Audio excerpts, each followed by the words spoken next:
அஸ்ஸலாமு அலைக்கும் வரஹ்மத்துல்லாஹி வபரகாத்துஹு.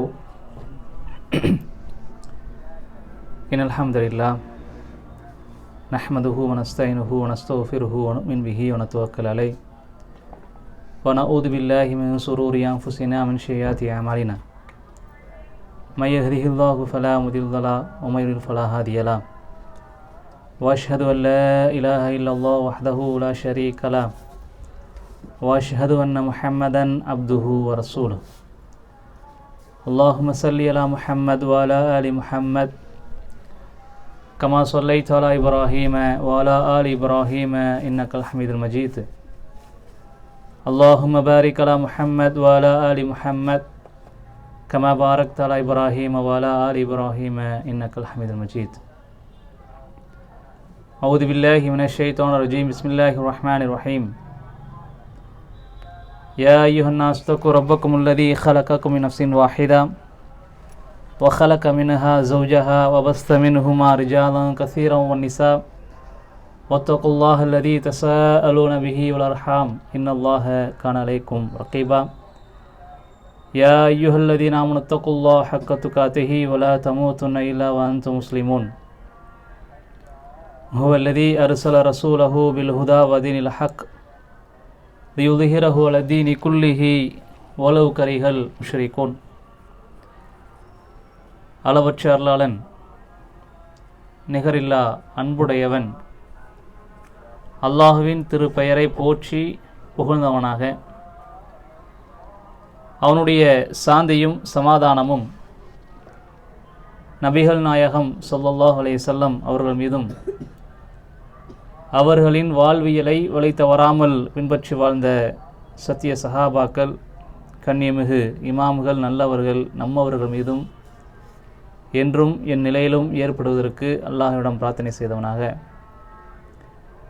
அன்பிற்கினிய இஸ்லாமிய சகோதரர்களே, அல்லாஹுடைய பரக்கத்தை பெற்றுத்தரக்கூடிய சிறப்புக்குரிய மாதத்திலே இந்த இரவு நேரத்தில் இறைவனுடைய மார்க்கத்தை அறிந்து கொள்ள வேண்டும் என்பதற்காக ஏற்பாடு செய்யப்பட்டிருக்கக்கூடிய இந்த கல்வி சபையில் நாமெல்லாம் ஒன்று கூடியிருக்கின்றோம். இந்த கல்வி சபையின் மூலமாக இறைவன் நமக்கு எதை கற்றுக் கொடுக்கின்றானோ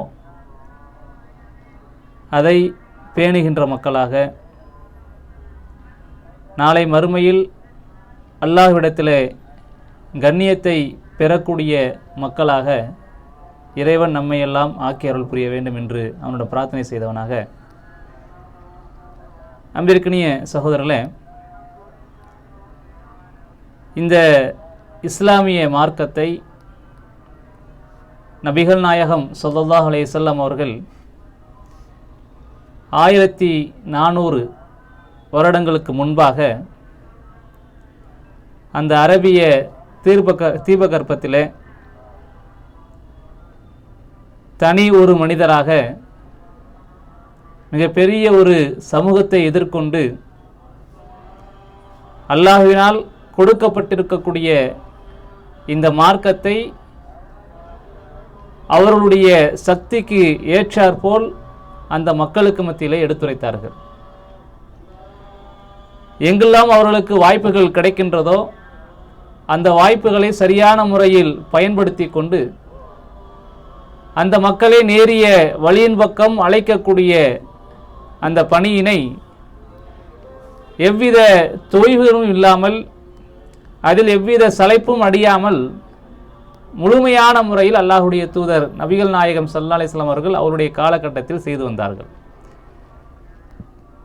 அதனுடைய ஆரம்ப காலகட்டத்தில் அல்லாஹுடைய தூதருக்கு நெருக்கமாக இருக்கக்கூடிய நண்பர்களும் அல்லாஹுடைய தூதரின் குடும்பத்தை சார்ந்த மக்களும் முதன்மையான மக்களாக இந்த இஸ்லாமிய மார்க்கத்தை ஏற்றுக்கொண்டார்கள். அப்படி ஏற்றுக்கொண்ட அவர்கள் அல்லாஹுடைய தூதருக்கு இந்த மார்க்கத்தின் அடிப்படையாக கொண்டு தோழர்களாக நம்முடைய புரிதலின் அடிப்படையில் சஹாபிகளாக அவர்கள் தங்களை அல்லாஹ்வுடைய தூதரின் அழைப்பை ஏற்றுக்கொண்டதன் மூலமாக தங்களை உருமாற்றிக் கொண்டார்கள். இந்த சஹாபிகளாக நபி தோழர்களாக இந்த தோழமையை பேணக்கூடிய மக்களாக இருந்தவர்களுக்கு அந்த ஆரம்ப காலகட்டத்தில் அதிகமான நோய்வினைகள் வந்தது. அந்த நோய்வினைகளை அவர்கள் சகித்து கொண்டு அல்லாஹ்விடத்தில் நமக்கு கிடைக்க இருக்கக்கூடிய அந்த வெகுமதிப்பை, அல்லாஹ்விடத்தில் நமக்கு கண்ணியம் என்ற அந்த சிறப்பான ஒரு வாழ்வு இருக்கின்றது, அந்த வாழ்வை அடைவதற்காக எல்லாவற்றையும் சகித்து கொண்டார்கள். அப்படி சகிக்கக்கூடிய அந்த காலகட்டத்தில் அல்லாஹ்வுடைய தூதருக்கும் அல்லாஹ்வுடைய தூதரை யாரெல்லாம் நம்பிக்கை கொண்டிருந்தார்களோ அந்த மக்களை பற்றி எதிர்த்தரப்பில் இருக்கக்கூடிய மக்கள் வேறு விதமான கோணங்களில் பேச ஆரம்பித்தார்கள், வேறு விதமான திசையில் பேச ஆரம்பித்தார்கள்.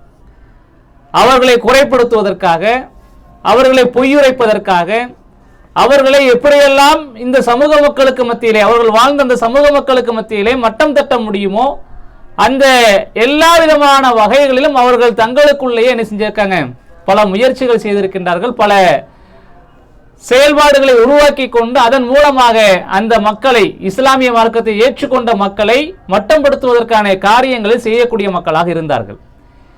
இப்படி எதிர்த்தரப்பில் இருக்கக்கூடிய மக்கள் அல்லாஹ்வுடைய தூதரையும் அல்லாஹ்வுடைய தூதரோடு சேர்ந்து யாரெல்லாம் நம்பிக்கை கொண்டிருக்கின்றார்களோ அந்த மக்களை பற்றி இரவும் பகலுமாக, இரவு தூங்க போறதுக்கு முன்னாலையும் பேசக்கூடிய மக்களாக, காலையில் எழுந்ததற்கு பிறகும் பேசக்கூடிய மக்களாக என்ன செஞ்சாங்க, தங்களுடைய வளமையான ஒரு பழக்கமாக இந்த பழக்கத்தை உருவாக்கி வைத்திருந்தார்கள்.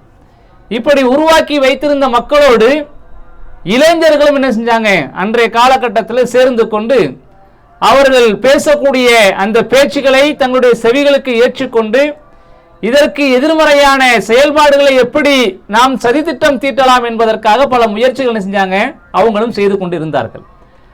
அப்படிப்பட்ட ஒரு இளைஞரில் உள்ளவர் தான் முஸாப் இப்னு உமைர் என்ற ஒரு நபித்தோழர். இவர் இஸ்லாமிய மார்க்கத்தை ஏற்றுக்கொள்வதற்கு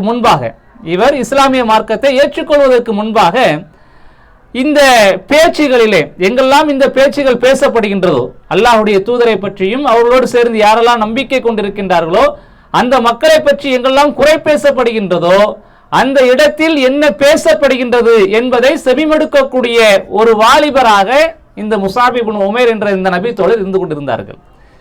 இவருடைய மக்கா வாழ்வை நாம் எடுத்துக்கொண்டோம் என்று சொன்னால் மிகப்பெரிய ஒரு செல்வந்தராக அந்த மக்கா பகுதியிலே அந்த மக்களுக்கு மத்தியிலே மிகப்பெரிய ஒரு செல்வந்தராக அவருடைய தாயார் இருக்கின்றார்கள். அந்த தாயாரின் மூலமாக இவர்கள் எல்லா விதமான சுகபோகங்களையும் அனுபவிக்கக்கூடிய ஒரு மனிதராக இருந்தார்கள். அவர்கள் அணியக்கூடிய உடையை எடுத்துக்கொண்டோம் என்று சொன்னால் மிக உயர்தரமான உடைகளை அணியக்கூடிய மனிதராக இருந்தார்கள். அவர் ஒரு தெருவிலே வருகிறார் என்று சொன்னால் அதற்கு பிறகு வரக்கூடிய மக்கள் இந்த தெருவில் முஸாப் இப்னு உமைர் சென்று இருக்கிறார் என்று அறியக்கூடிய அளவிற்கு நறுமணத்தை பூசக்கூடிய மக்களா ஒரு மனிதராக நினைத்திருக்கிறாரு அந்த முஸாப் இப்னு உமைர் இருந்திருக்கின்றார். இப்படி ஜாஹிலியத்து காலத்திலே அந்த அல்லாஹ்வுடைய தூதர் நபிகள் நாயகம் ஸல்லல்லாஹு அலைஹி வஸல்லம் அவர்கள் ஆரம்பமாக அந்த மக்களுக்கு அழைப்பு கொடுக்கக்கூடிய அந்த காலகட்டத்திலே அவருடைய செயல்பாடுகள் எல்லாம் அந்த மக்களுக்கு மத்தியிலே இப்படி அறியப்படுகின்றது. இப்படி மிகப்பெரிய ஒரு செல்வந்தராக, மிகப்பெரிய ஒரு கண்ணியமான ஒரு மனிதராக அந்த மக்களுக்கு மத்தியில் பார்க்கப்படுகின்றார். அவருடைய தாயாரும் என்ன செய்றாங்க, அதே மாதிரியான ஒரு நிலையில் தான் இருக்கின்றார்கள். அவருடைய சகோதரரும் அதே மாதிரியான நிலையில் தான் இருந்து கொண்டிருக்கின்றார்கள். இப்படி இருக்கக்கூடிய இந்த காலகட்டத்திலே ஒரே இந்த சமூக மக்கள் அல்லாஹ்வுடைய தூதராக இருக்கக்கூடிய முகமதை பற்றியும் ஸல்லல்லாஹு அலைஹி வஸல்லம் அவர்களை பற்றியும் அவர்களோடு சேர்ந்து நம்பிக்கை கொண்டிருக்கக்கூடிய அந்த சஹாபாக்களை பற்றியும் ரலியல்லாஹு அன்ஹு அவர்களை பற்றியும் ஏன் அடிக்கடி பேசிக்கிட்டு இருக்கிறாங்க, அப்படி என்னதான் அவர்கள் சொல்லுகிறார்கள் என்று கேட்பதற்காக அவர்கள் தங்கக்கூடிய, எப்படி நாம் நம்முடைய மார்க்கத்தை அறிந்து கொள்வதற்காக இப்படிப்பட்ட ஒரு சபையை ஏற்படுத்தி வைத்திருக்கின்றோமோ இதே போன்ற ஒரு சபையை அல்லாஹ்வுடைய தூதர் நபிகள் நாயகம் ஸல்லல்லாஹு அலைஹி வஸல்லம் காலகட்டத்திலே அல்லாஹ்வின் புறத்திலிருந்து வருகின்ற அந்த செய்தியை மக்களுக்கு எடுத்துரைப்பதற்காக, அல்லாஹ்வின் புறத்திலிருந்து வருகின்ற அந்த செய்தியை தாங்கள் தங்களுக்குள் படித்துக் கொள்வதற்காக ஒரு இடத்தை அந்த சஹாபாக்கள் உருவாக்கி வைத்திருந்தார்கள். அதான் தாருல் அர்க்கம் என்று சொல்லப்படக்கூடிய ஒரு இடம். அந்த இடத்துல போய் என்ன செய்றாங்க, அங்கு என்ன பேசப்படுகிறது என்று இவர்கள் செவிமடுக்கிறதுக்காக போறாங்க. போகக்கூடிய இடத்துல அங்கு அல்லாஹ்வின் புறத்திலிருந்து வருகின்ற இறைச்செய்திகள் அந்த மக்களுக்கு மத்தியிலே பகிரப்படுகின்றது. அதை எப்படி விளங்கிக் கொள்ள வேண்டும் என்ற அந்த விளக்கங்கள் சொல்லப்படுகின்றது. இதையும் அவர் செவிமடுக்கின்றார். செவிமடுத்ததற்கு பிறகு தானும் இந்த மக்களோடு சேர்ந்து இருக்க வேண்டும் என்ற ஆசையோடு அவர் தன்னை இஸ்லாமிய மார்க்கத்தில் இணைத்துக் கொள்கின்றார். இணைத்துக் கொண்ட அவர்கள் தன்னுடைய குடும்பத்தாருக்கு மத்தியில் தான் இஸ்லாமிய மார்க்கத்தை ஏற்றுக்கொண்டேன் என்ற அந்த நிலையை மறைத்தவாறாக, அதை மறைத்த நிலையில் தன்னுடைய குடும்பத்தோடு, தன்னுடைய தாயாரோடு, தன்னுடைய உறவுகளோடு, தன்னோடு சார்ந்து இருக்கக்கூடிய நண்பர்களோடு, மக்களோடு என்ன செய்றாங்க, அவங்க பழகி கொண்டு இருக்கின்றார்கள். இது நீண்ட நாட்களாக என்ன செய்ய முடியல, அவங்களால கடைபிடிக்க முடியல. ஏன்னா மக்கள் எல்லாம் தூங்கியதற்கு பிறகு, மக்கள் எல்லாம் தங்களுடைய கவனங்களை வேறு திசையின் பக்கம் திருப்பியதற்கு பிறகு, எப்படி இந்த தாருல் அர்க்கம் என்ற அந்த பகுதியிலே அந்த இல்லத்திலே வந்து எல்லா சஹாபாக்களும் ஒன்று கூடி அல்லாஹ்வுடைய மார்க்கத்தை படிக்கின்றார்களோ அதே மாதிரியான ஒரு நிலை இவங்க என்ன செய்றாங்க, தங்களுக்குள் உருவாக்கி கொள்கின்றார்கள். உருவாக்கி கொண்டதற்கு பிறகு இறைவனுக்காக தொழக்கூடிய அந்த தொழுகையை தொழக்கூடிய ஒரு காட்சியை அவருடைய உறவிலிருந்து ஒருவர் பார்த்து விடுகின்றார்.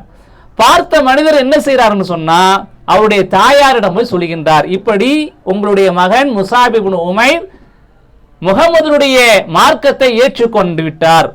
அவர் நம்முடைய கடவுள்களை இல்லை என்று திட்டக்கூடிய மனிதராக தன்னை மாற்றிக்கொண்டு விட்டார், மதம் மாறிவிட்டார் என்று என்ன செய்றாங்க, அந்த மனிதர் வந்து அவங்களுடைய தாயார்ட்ட போய் சொல்றாங்க. அவங்க என்ன செய்றாங்க, முஸாப் இப்னு உமைர் வந்ததற்கு பிறகு என்ன நடந்ததோ அதை என்ன செய்றாங்க, கேட்கிறாங்க. இப்படி உன்னை பற்றி நான் செய்தியை அறிந்திருக்கின்றேன், இந்த செய்தியை நீ என்ன சொல்ல போற, நீ முகமதுடைய மார்க்கத்தை ஏற்றுக்கொண்டதாக எனக்கு தகவல் வந்திருக்கின்றது, அது என்ன தகவல், அது உண்மையா இல்லையா அப்படின்னு சொல்லி கேட்கிறாங்க. அப்போ முஸாப் இப்னு உமைர் சொல்றாங்க, எனது தந்தையே, எனது தாயாரே, நீங்க என்ன செய்யுங்க, முஹம்மது ரசூலுல்லாஹி ஸல்லல்லாஹு அலைஹி வஸல்லம் சொல்லக்கூடிய அந்த மார்க்கத்தை ஏற்றுக்கொள்ளுங்கள். வணங்குவதற்கு தகுதியான இறைவன் அல்லாஹ்வை தவிர வேறு யாரும் இல்லை. முஹம்மது ஸல்லல்லாஹு அலைஹி வஸல்லம் அவர்கள் அல்லாஹ்வுடைய இறுதி தூதராக இருக்கிறார்கள் என்று நீங்க நம்பிக்கை கொள்ளுங்கள் அப்படின்னு சொல்றாங்க. தன்னுடைய தாயாருக்கு வந்து அழைப்பு கொடுக்கறாங்க. அவங்க நான் ஏற்றுக்கொண்டேன், ஏற்றுக்கொள்ளவில்லை என்ன செய்யல, அவங்களுக்கு மத்தியில சொல்லல. மாறாக எப்படி சொல்றாங்க, தான் ஏற்றுக்கொண்டதை அதனுடைய அழைப்பாக, அந்த மார்க்கத்தின் பக்கம் அழைக்கக்கூடிய ஒரு அழைப்பாக, அல்லாஹ்வுடைய தூதர் எதை கொண்டு வந்திருக்கின்றாரோ அந்த கொள்கையின் பக்கம் அழைக்கக்கூடிய ஒரு அழைப்பாக தன்னுடைய தாயார் என்ன செய்றாங்க, அந்த மார்க்கத்தின் பக்கம் அழைக்கிறார்கள். அப்ப அவங்க சொல்றாங்க, நீங்கள் ஏற்றுக்கொண்டிருக்கக்கூடிய ஒரு கீழ்த்தரமான மார்க்கத்தை ஏற்றுக்கொள்வதற்கு அந்த அளவுக்கு படிப்பறிவு இல்லாத ஒரு நபராக நான் இல்லை என்று நினைச்சாங்க அவங்களுடைய தாயார் சொல்றாங்க. அல்லாஹ்வுடைய தூதர் கொண்டு வந்திருக்கக்கூடிய அந்த கொள்கையும் அவர்களோடு யாரெல்லாம் நம்பிக்கை கொண்டிருக்கின்றார்களோ அந்த நம்பிக்கை கொண்ட அந்த மக்கள் ஏற்றுக்கொண்டிருக்கக்கூடிய அந்த கொள்கையையும் அவர்கள் எப்படி பார்க்கிறார்கள் என்று சொன்னால், இது மட்டரகமான ஒரு கொள்கை, நாங்கள் பல கடவுள்களை வணங்கி கொண்டிருக்கின்றோம், அப்படி இருக்கும் பொழுது ஒரு கடவுளை வணங்க சொல்வதன் மூலமாக நீங்கள் எதை நாட போகிறீர்கள் என்று சொல்லி நினைச்சாங்க. அவங்களை மட்டம் தட்டக்கூடிய ஒரு நிலையை ஏற்படுத்தி கொண்டு அந்த முஸாப் இப்னு உமைர் அவங்களை என்ன செய்றாங்க, சிறைப்பிடிப்பதற்கான எல்லா விதமான ஏற்பாடுகளும் செய்கின்றார்கள். ஏன்னா மக்களுக்கு மத்தியில பேரும் புகழோடும் கண்ணியத்தோடு வாழ்ந்த ஒரு குடும்பம், அப்படியேப்பட்ட குடும்பத்தில் இருந்து ஒருவர் மதம் மாறிவிட்டார் என்று மக்களுக்கு மத்தியில் தெரிந்தது என்று சொன்னால் தங்களுக்கு இழுக்காகிவிடுமே, தாங்கள் கேவலப்பட வேண்டிய ஒரு நிலை ஏற்படுமே என்று அச்ச உணர்வோடு நினைச்சாங்கன்னா அவங்க இந்த மாதிரியான ஒரு செயல்பாடுகளை செய்ய ஆரம்பிக்கிறாங்க. முஸாப் இப்னு உமைர் நினைச்சாங்க, கைகளிலையும் கால்களிலையும் செயினை போட்டு நினைச்சாங்க, கெட்டி வைத்து அவர்களை சிறைப்பிடிக்கின்றார்கள். அல்லாஹ்வுடைய தூதரோடு பழகக்கூடிய அந்த பழக்கத்தை துண்டிப்பதற்காக, அவருடைய தோழர்களோடு சேரக்கூடிய அந்த சேர்க்கையை துண்டிப்பதற்காக இது மாதிரியான ஒரு நிலையை ஏற்படுத்துகின்றார்கள். இந்த நிலைகள் கொஞ்ச காலம் செல்கின்றது. அவர்கள் அல்லாஹ்வுடைய தூதரோடு, அல்லாஹ்வுடைய தூதரின் தோழர்களோடு இருக்கக்கூடிய அந்த தொடர்பை துண்டித்து விடலாம் என்ற ஒரு எண்ணத்தில் அவருடைய தாயார் இது மாதிரியான செயல்பாடுகளை செய்து கொண்டிருக்கின்றார். ஆனால் அவருடைய உள்ளத்திலே அவர்கள் ஏற்றுக்கொண்டு இருக்கக்கூடிய அந்த மார்க்கம் ஆழமாக மிகவும் ஆழமாக பதிந்து கொண்டதனால், அதை மிகவும் விருப்பத்தோடு ஏற்றுக்கொண்டதனால், தனக்கு எப்படிப்பட்ட ஒரு சூழல் வந்தாலும் சரி, தனக்கு எப்படிப்பட்ட ஒரு சூழல் வந்தாலும் சரி, நீங்கள் என்னை எங்கே சிறைப்பிடித்திருந்தாலும் சரி, நான் அந்த கொள்கையை விடமாட்டேன் என்று செஞ்சாங்க, உறுதியாக இருந்தார்கள். இப்படியே கொஞ்ச காலம் செல்கின்றது. செல்லக்கூடிய அந்த காலகட்டத்திலே அல்லாஹ்வுடைய தூதர் நபிகள் நாயகம் ஸல்லல்லாஹு அலைஹி வஸல்லம் இடத்தில் வந்து சஹாபாக்கள் முறையிடுகின்றார்கள். அல்லாஹ்வுடைய தூதரே, நாங்கள் உங்களோடு சேர்ந்து அல்லாஹ் எதை நமக்கு மார்க்கமாக ஏற்றுக் கொடுத்திருக்கின்றானோ, கற்றுக் கொடுத்திருக்கின்றானோ, அதை நாங்கள் ஏற்றுக்கொண்டு விட்டோம். இதை ஏற்றுக்கொண்டதனால் எங்களுடைய சமூகத்தை சார்ந்தவர்கள், எங்களுடைய குலத்தை சார்ந்தவர்கள், எங்களோடு சேர்ந்து இருக்கக்கூடிய அந்த மக்கள் எங்களை அதிகமாக நோய்வினைப்படுத்துகின்றார்கள். எந்த அளவுக்கு எங்களை சித்திரவதைப்படுத்த முடியுமோ எல்லா வகையிலும் எங்களை சித்திரவதைப்படுத்திக் கொண்டிருக்கின்றார்கள். எங்களுக்கு என்ன வழி இருக்கின்றது அப்படி சொல்லி கேட்கிறாங்க. அப்ப ரசூலுல்லாஹி ஸல்லல்லாஹு அலைஹி வஸல்லம் செஞ்சாங்க, அந்த சஹாபாக்களுக்கு ஆறுதல் சொல்லக்கூடிய விதமாக பல செய்திகள் சொல்லி காமிக்கிறாங்க.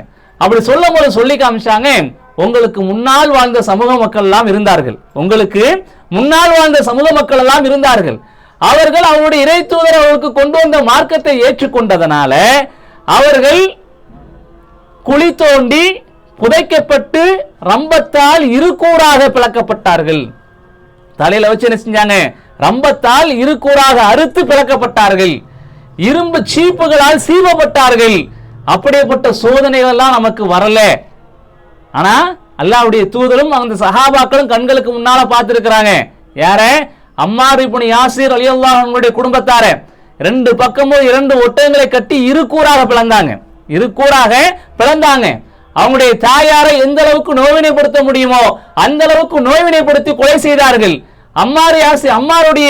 அவருடைய செயல்பாடுகளும் அவருடைய எண்ணத்தை மாற்றுவதற்காக எந்த அளவுக்கு அவரை சித்திரவதைப்படுத்த முடியுமோ எல்லா வகையிலும் சித்திரவதைப்படுத்தினார்கள். இதையெல்லாம் சஹாபாக்களும் பார்த்தார்கள், அல்லாஹ்வுடைய தூதரும் பார்த்திருக்கின்றார்கள். அப்படி இருக்கக்கூடிய அந்த நேரத்திலேயே அந்த மக்களுக்கு ஆறுதல் சொல்வதற்காக இது மாதிரியான சோதனைகள் எல்லாம் இறைவன் நமக்கு முழுமையாக தரவில்லை அப்படி என்று சொல்லி மக்களுக்கு சோதனையை செய்றாங்க, ஒரு ஆறுதல் கொடுக்கறாங்க. அதற்கு பிறகு கொஞ்ச காலத்துக்கு பிறகு இறைவன் புறத்திலிருந்து என்ன செய்யுது, அனுமதி கிடைக்கின்றது. நீங்க என்ன செய்யுங்க, ஹிஜ்ரத்துக்கு போங்க அப்படின்னு. அல்லாஹ்வுடைய தூதருக்கு கொடுக்கப்படாமல் அவர்களோடு சேர்ந்து யாரெல்லாம் நம்பிக்கை கொண்டிருக்கின்றார்களோ அந்த நம்பிக்கை கொண்ட மக்களுக்கு அவர்கள் தங்களுடைய வாழ்வை கொஞ்சம் சந்தோஷமான நிலையில, நிம்மதியான ஒரு நிலையில் அமைத்துக் கொள்வதற்காக இறைவன் புறத்திலிருந்து அவங்களுக்கு அனுமதி கொடுக்கப்படுகின்றது. அவர்கள் ஹபசா என்ற நாட்டுக்கு என்ன செய்றாங்க, ஹிஜ்ரத் பண்ணி போறாங்க. அப்படி போகக்கூடிய அந்த தகவல் முஸாப் இப்னு உமைருக்கு என்ன செய்து கிடைக்கின்றது. அவர் என்ன செய்கிறார், தன்னுடைய சிறையில் தன்னுடைய அந்த சிறைச்சாலையில் இருக்கக்கூடிய அந்த நிலையிலிருந்து தப்பி என்ன செய்றாரு, அல்லாஹ்வுடைய தூதர் நபிகள் நாயகம் ஸல்லல்லாஹு அலைஹி அவர்கள் அனுப்பிய அந்த ஹிஜ்ரத் கூட்டத்தோடு சேர்ந்து கொள்கின்றார். அந்த ஹிஜ்ரத் கூட்டத்தோடு சேர்ந்து கொண்டு தானும் ஹபசாவிற்கு சென்று என்ன செய்றாரு, அங்கு சென்று நிம்மதியான ஒரு வாழ்வை வாழலாம் என்ற நிலைக்கு தன்னை உருவாக்கி கொள்கின்றார். காலங்கள் கொஞ்சம் செல்கின்றது. அந்த குறைஷிகள் ஹபசாவில் சென்று இருக்கக்கூடிய அந்த மக்களையும் நிம்மதியான முறையில் வாழ வைக்க கூடாது என்பதற்காக பல முயற்சிகள் பண்றாங்க. இங்கு இருந்து தூதர்களை அனுப்பி அந்த மன்னரிடம் சென்று அவர்கள் உங்களுடைய மார்க்கத்தை குறை சொல்லக்கூடியவர்களாக, உங்களுடைய மார்க்கத்தை இழிவுபடுத்தக்கூடியவர்களாக இருக்கிறார்கள் என்று இல்லாது பொல்லாதெல்லாம் சொல்லி அந்த மக்களை மறுபடியும் மக்காவிற்கு அழைத்து வருவதற்கான எல்லா விதமான ஏற்பாடுகளும் செய்கின்றார்கள். அப்படி செய்யக்கூடிய நேரத்தில் கூட அந்த சஹாபாக்கள் என்ன செஞ்சாங்க, அந்த மன்னரிடம் எப்படி பதிலுரைக்க வேண்டுமோ, திருமறை குர்ஆனின் மூலமாக இறைவன் அவர்களுக்கு எதை பதிலாக சொல்லி இருக்கின்றானோ அந்த பதிலை அப்படியே சொல்லும் பொழுது வந்த தூதர்களை என்ன செஞ்சார், அவரு விரட்டி அனுப்பிவிட்டு இவர்கள் இங்கு நிம்மதியாக வாழலாம் என்று என்ன செஞ்சாங்க, ஒரு வாழ்க்கையை அங்கு வாழ்வதற்கான ஏற்பாடுகளை செய்து கொடுத்தார். ஹபசா நாட்டுடைய மன்னர்.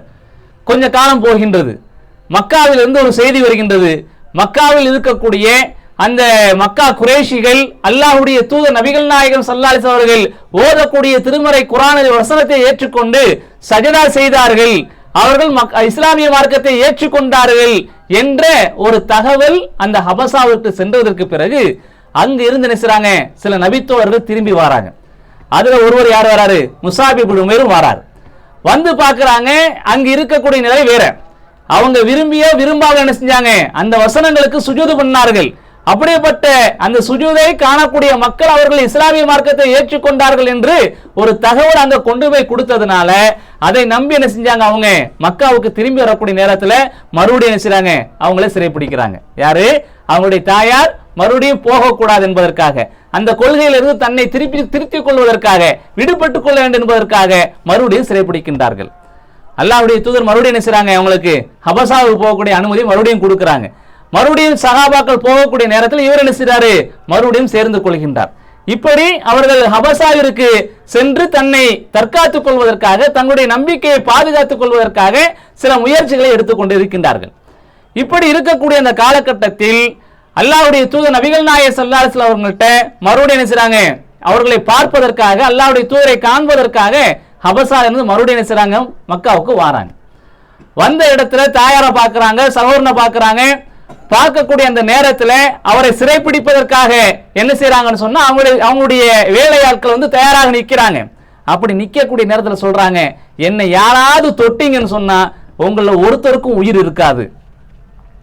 இரண்டு முறை என்ன செஞ்சாங்க, அவங்களுக்கு கட்டுப்பட்டு, அவங்களுடைய வார்த்தைக்கு கட்டுப்பட்டு, அவங்களுடைய தாயாருக்கு கட்டுப்பட்டு என்ன செஞ்சாங்க, சிறைப்பட்டு போனார்கள்.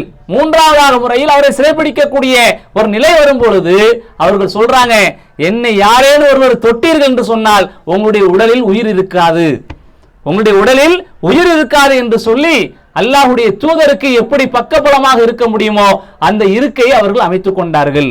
இப்படி இருக்கக்கூடிய அந்த காலகட்டத்தில் மதீனாவில் இருந்து ஹஜ் சீசனுக்காக என்ன செய்வாங்க, சில மக்கள் வந்து அந்த காபத்துல்லாவை தரிசிப்பதற்காக வருவார்கள். அப்படி வரக்கூடிய மக்கள்ல ஒரு சிலர் என்ன செய்றாங்கன்னா, அல்லாஹ்வுடைய தூதரை கண்டு அவர்கள் மூலமாக இஸ்லாமிய மார்க்கத்தை என்ன செய்றாங்க, ஏற்றுக்கொள்கின்றார்கள். அப்படி ஏற்றுக்கொண்டதற்கு பிறகு அந்த மக்கள் அல்லாஹ்வுடைய தூதரிடத்தில் முறையிடுறாங்க, அல்லாஹ்வுடைய தூதரே, நாங்கள் இப்பொழுதுதான் புதிதாக மார்க்கத்தை ஏற்றுக்கொண்டிருக்கின்றோம். உங்களுக்கு அல்லாஹ்வின் புறத்திலிருந்து பல செய்திகள் வந்திருக்கின்றன, உங்களுக்கு அல்லாஹ்வின் புறத்திலிருந்து பல செய்திகள் வந்திருக்கின்றன. அந்த செய்திகளை எங்களுக்கு கற்றுக் கொடுப்பதற்கு, நாங்கள் பாடம் படிப்பதற்கு, எங்களுக்கு விளக்கி சொல்வதற்கு ஒருவரை எங்களோடு சேர்த்து அனுப்புங்கள் அப்படின்னு செய்றாங்க. அந்த வந்த மக்கள் என்ன செய்றாங்க, சொல்றாங்க. அப்படி சொல்லக்கூடிய மக்களுக்கு அல்லாஹ்வுடைய தூதர் நபிகள் நாயகம் ஸல்லல்லாஹு அலைஹி வஸல்லம் அவர்கள் முஸாப் இப்னு உமைர் என்ன செய்றாங்க, அந்த மக்களுக்கு பாடம் நடத்தக்கூடிய ஒரு ஆசானாக மதீனாவுக்கு அனுப்பி வைக்கின்றார்கள், மதீனாவிற்கு அனுப்பி வைக்கின்றார்கள். அப்படி அனுப்பி வைக்கக்கூடிய அந்த முஸாப் இப்னு உமைர் என்ன செய்றாருன்னு சொன்னா, அவர்களுக்கு என்ன பணி கொடுக்கப்பட்டிருக்கின்றதோ அந்த பணியை திறம்பட செய்யக்கூடிய ஒரு மனிதராக என்ன செய்றாரு, அந்த இடத்துல இருக்கிறாங்க. எப்படியெல்லாம் யாருடைய இல்லங்கள் எல்லாம் இந்த இஸ்லாமிய மார்க்கத்தை கொண்டு சேர்க்க வேண்டுமோ எல்லாருடைய இல்லங்களுக்கு என்ன செய்றாங்க, ஆரம்ப காலகட்டத்தில் ஒரு சில இல்லத்தில் அமர்ந்து கொண்டு யார் அவர்களை நோக்கி வருகின்றார்களோ அவர்களுக்கு இஸ்லாமிய மார்க்கத்தை சொல்லிக் கொடுக்கிறாங்க. அப்படி சொல்லிக் கொடுக்கும் பொழுது ஒரு சிலர் என்ன செய்றாங்கன்னு சொன்னா, அங்க அந்த மதீனாவில் இருக்கக்கூடிய பெரும் பெரும் தலைவர்கள் என்ன செய்றாங்கன்னா, இப்படி மக்காவிலிருந்து நம்முடைய எஸ்ரிபுக்கு மதீனாவிற்கு ஒரு மனிதர் வந்திருக்கின்றார், அவர் ஒரு வேறு விதமான ஒரு மார்க்கத்தை சொல்லிக் கொடுத்து கொண்டிருக்கிறார் என்று தகவல் பரவனதற்கு பிறகு அங்கு இருக்கக்கூடிய தலைவர்கள் என்ன செய்றாங்கன்னு சொன்னா, அவரை நம்முடைய பகுதியில் இருந்து அகற்றுவதற்கு என்ன வழி இருக்கிறதோ அதை தேடுவோம் என்ன செய்றாங்க, பல மஷூராக்களை ஆலோசனைகளை செய்கிறார்கள். அப்படி செய்யக்கூடிய மனிதர்கள் வந்து அஸாத் இப்னு சுராரா என்ற ஒரு மனிதர் என்ன செய்றாரு, ஹஜ்ரத் கோத்திரனுடைய ஒரு தலைவராக இருக்கிறார். அவர் என்ன செய்றாருன்னா, இந்த முஸாப் இப்னு உமைரை வந்து இந்த பணியில் இருந்து அகற்றுவதற்காக, அவரை நம்முடைய பகுதியில் இருந்து விரட்டி அடிப்பதற்காக ஏதாவது ஒரு முயற்சிகள் செய்ய வேண்டும் என்பதற்காக ஒரு ஆலோசனை கூட்டம் கூட்டி அவருக்கு யார் அடைக்கலம் கொடுத்திருக்கின்றாரோ அவரை மிரட்டக்கூடிய துணியில் என்ன செய்றாங்க, மிரட்டுறாங்க. அப்ப அவர் சொல்றாரு, நீங்க என்கிட்ட எதுவுமே பேசாதீங்க, நீங்க என்கிட்ட எதுவுமே பேசாதீங்க, நான் முஸாபுக்கும் உங்களுக்கும் இருக்கக்கூடிய இடையில இருக்கக்கூடிய அந்த நிலையில என்ன அகற்றிவிட்டேன், நீங்க நேர போய் அவர்கிட்ட போய் பேசுங்க, நீங்க நேர போய் அவர்கிட்ட போய் பேசுங்க அப்படின்னு சொல்லி என்ன செய்றாருன்னா அவர் அனுப்பி விட்டுருந்தாரு. அவங்க என்ன செய்றாங்க, நேர போய் முஸாப் இப்னு உமைர்ட்ட போய் என்ன செய்றாங்க, பேசுறாங்க. பேசக்கூடிய நேரத்தில் நாங்க வந்து நிம்மதியா இருந்துட்டு இருக்கிறோம், நாங்க நிம்மதியா இருந்துகிட்டு இருக்கிறோம், எங்களுக்கு மத்தியில் இப்படி ஒரு குழப்பங்களை உருவாக்கி கொண்டு குழப்பமான வார்த்தைகளை பேசிக்கொண்டு எங்களை நீங்க வந்து பிரித்து கொண்டு இருக்கிறீர்கள் அப்படின்னு சொல்லி என்ன செய்றாங்கன்னா அவங்களை மிரட்டுவதற்காக என்னென்ன வார்த்தைகள் எல்லாம் பயன்படுத்த முடியுமோ எல்லா விதமான வார்த்தைகள் என்ன செய்றார், வந்து ஆரம்பத்தில் கொட்டி தீர்க்கிறார். தீர்த்து முடிச்சதற்கு பிறகு முஸாப் இப்னு உமைர் சொல்றாரு, நீங்க ரொம்ப கஷ்டப்பட வேண்டாம், நீங்க ரொம்ப கஷ்டப்பட வேண்டாம், நான் சொல்லக்கூடிய வார்த்தைகளை கொஞ்சம் கேளுங்க, நான் சொல்லக்கூடிய வார்த்தைகளை கொஞ்சம் கேளுங்க. கேட்டுட்டு உங்களுக்கு பிடிக்கவில்லை, நீங்கள் அதை விரும்பவில்லை என்று நினைத்தீர்கள் என்று சொன்னால் நானே என்ன செஞ்சிருந்தேன், என்னுடைய இடத்தை காலி பண்ணி போயிருந்தேன் அப்படின்னு சொல்லி நினைச்சாங்கன்னா அல்லாஹ்வை பற்றி அறிமுகப்படுத்துறாங்க, அல்லாஹ்வுடைய தூதரை பற்றி அறிமுகப்படுத்துறாங்க, அல்லாஹ்வுடைய தூதருக்கு இறைவன் கொடுத்திருக்கக்கூடிய அந்த மார்க்கத்தை பற்றி அறிமுகப்படுத்துறாங்க. இப்படி இறைவன் புறத்திலிருந்து இறை தூதர் மூலமாக எதையெல்லாம் கற்றுக்கொண்டார்களோ எல்லாவற்றையும் வந்திருக்கக்கூடிய மிரட்டுவதற்காக வந்திருக்கக்கூடிய அந்த மனிதர்கிட்ட சொல்றாங்க. இத்தனைக்கு எப்படி மிரட்டுவதற்காக வந்திருக்கிறாருன்னு சொன்னா தன்னுடைய ஈட்டியை கொண்டு வராரு, தன்னுடைய ஈட்டியை கொண்டு வந்து ஒன்னுல ரெண்டு ஏதாவது பாத்திரணும் என்பதற்கான வந்து நிற்கிறாரு. வந்து நிற்கக்கூடிய அந்த நேரத்தில் சமரசம் பேசக்கூடிய இந்த நேரத்தில் கூட தான் இறங்கி வரவில்லை என்பதற்காக ஈட்டியை நட்டமா வச்சுட்டு நினைச்சாரு நிற்கிறாரு. பேசக்கூடிய வார்த்தை எல்லாம் கேட்கிறாரு. கேட்டுட்டு சொல்றாங்க, நான் உங்களுடைய மார்க்கத்தை ஏற்றுக்கொள்ள வேண்டும். எப்படி வராரு, அவரை விரட்டி அடிப்பதற்காக ஒன்னு அவர் விரண்டு போகணும், இல்ல நான் கொலை செஞ்சிருவேன் என்ற இடத்துல வந்து நிற்கிறாரு. வந்து நின்னவர்கிட்ட வந்து அல்லாஹ்வின் தூதர் மூலமாக எதையெல்லாம் கற்றுக்கொண்டிருந்தாரோ அதை அந்த மனிதருக்கு எடுத்துரைக்கிறாங்க. அல்லாஹ்வை பற்றி எடுத்துரைக்கிறாங்க, அல்லாஹ்வுடைய தூதரை பற்றி எடுத்துரைக்கிறாங்க. இப்படி எடுத்துரைக்கப்பட்ட அந்த செய்திகளை கேட்ட உடனே முஸாப் இப்னு உமைர் சொல்றாங்க, நானும் அல்லாஹ்வுடைய மார்க்கத்தை ஏற்றுக்கொள்ள வேண்டும், அதற்கு என்ன செய்யலாம் அப்படின்னு சொல்லி கேட்கிறாங்க. ஒன்னு நீங்க செய்ய வேண்டாம், போய் நினைச்சீங்க குளிச்சுட்டு வாங்க, உங்களுடைய ஆடையை சுத்தப்படுத்திட்டு வாங்க, நான் உங்களுக்கு என்ன செய்றேன் மார்க்கத்தை கற்றுக் கொடுக்கிறேன் அப்படின்னு சொல்லி நினைச்சாங்கன்னா கற்றுக் கொடுக்குறாங்க. கற்றுக் கொடுக்கும் பொழுது அஷ்ஹது அல்லா இலாஹ இல்லல்லாஹ் வ அஷ்ஹது அன்ன முஹம்மது ரசூலுல்லாஹ் என்று சொல்லப்படுகின்ற அந்த கலிமாவை சொல்லி கொடுத்து அவரை மார்க்கத்தின் பக்கம் இழுக்கின்றார்கள். அவர்களுக்கு பின்னால் என்ன செய்து மிகப்பெரிய ஒரு கூட்டம் என்ன செய்து மார்க்கத்தை ஏற்றுக்கொண்டு அந்த சமூகத்தை சார்ந்த மக்கள் என்ன செய்றாங்க, இவருடைய அழைப்பை ஏற்றுக்கொண்டு மார்க்கத்தின் பக்கம் வருகின்றார்கள். இப்படி வரக்கூடிய நேரத்தில் ஸஅத் இப்னு முஆத் என்ற ஒரு நபி தோழர், இவருடைய தோழராக இருக்கிறார். இப்ப வந்துட்டு இஸ்லாத்தை ஏத்துக்கிட்டு போனாரு, அவருடைய தோழராக இருக்கிறாரு. அவர் வந்து போய் கேட்கிறாங்க, நீங்க இப்படி போனீங்களே என்ன ஆச்சு ஏதாச்சுன்னு சொல்லி கேட்கிறாங்க. அப்போ அவங்க சொல்றாங்க, நான் போய் பார்த்தேன், நீனு போய் பேசி பாரு அப்படி சொல்லி நினைச்சாரு. அவரே அனுப்பி வைக்கிறார். அவர் என்ன செய்றாரு, கோமா வாராரு. வந்த இடத்துல முஸாப் இப்னு உமைர் அவங்களுக்கு என்னதெல்லாம் சொன்னாரோ அதை இவங்களுக்கு சொல்றாங்க. இவர் என்ன செய்றாரு, இஸ்லாமிய மார்க்கத்தை ஏற்றுக்கொள்கின்றார். ஏற்றுக்கொண்டவர் மட்டுமல்லாமல் அவருடைய சமூகத்தை சார்ந்த மக்களும் மார்க்கத்தை ஏற்றுக்கொள்வதற்கான எல்லா வழிகளையும் என்ன செய்றாங்க, ஏற்படுத்தி கொடுக்கின்றார்கள். இப்படி ஏற்படுத்தி கொடுக்கக்கூடிய இந்த காலகட்டத்தில் இறைவன் அல்லாஹ்வுடைய தூதருக்கு மக்காவிலிருந்து மதீனா செல்வதற்கான அனுமதியை கொடுக்கின்றான். ஹிஜ்ரத் செய்வதற்கான அனுமதியை அல்லாஹ்வுடைய தூதருக்கு கொடுக்கின்றான்.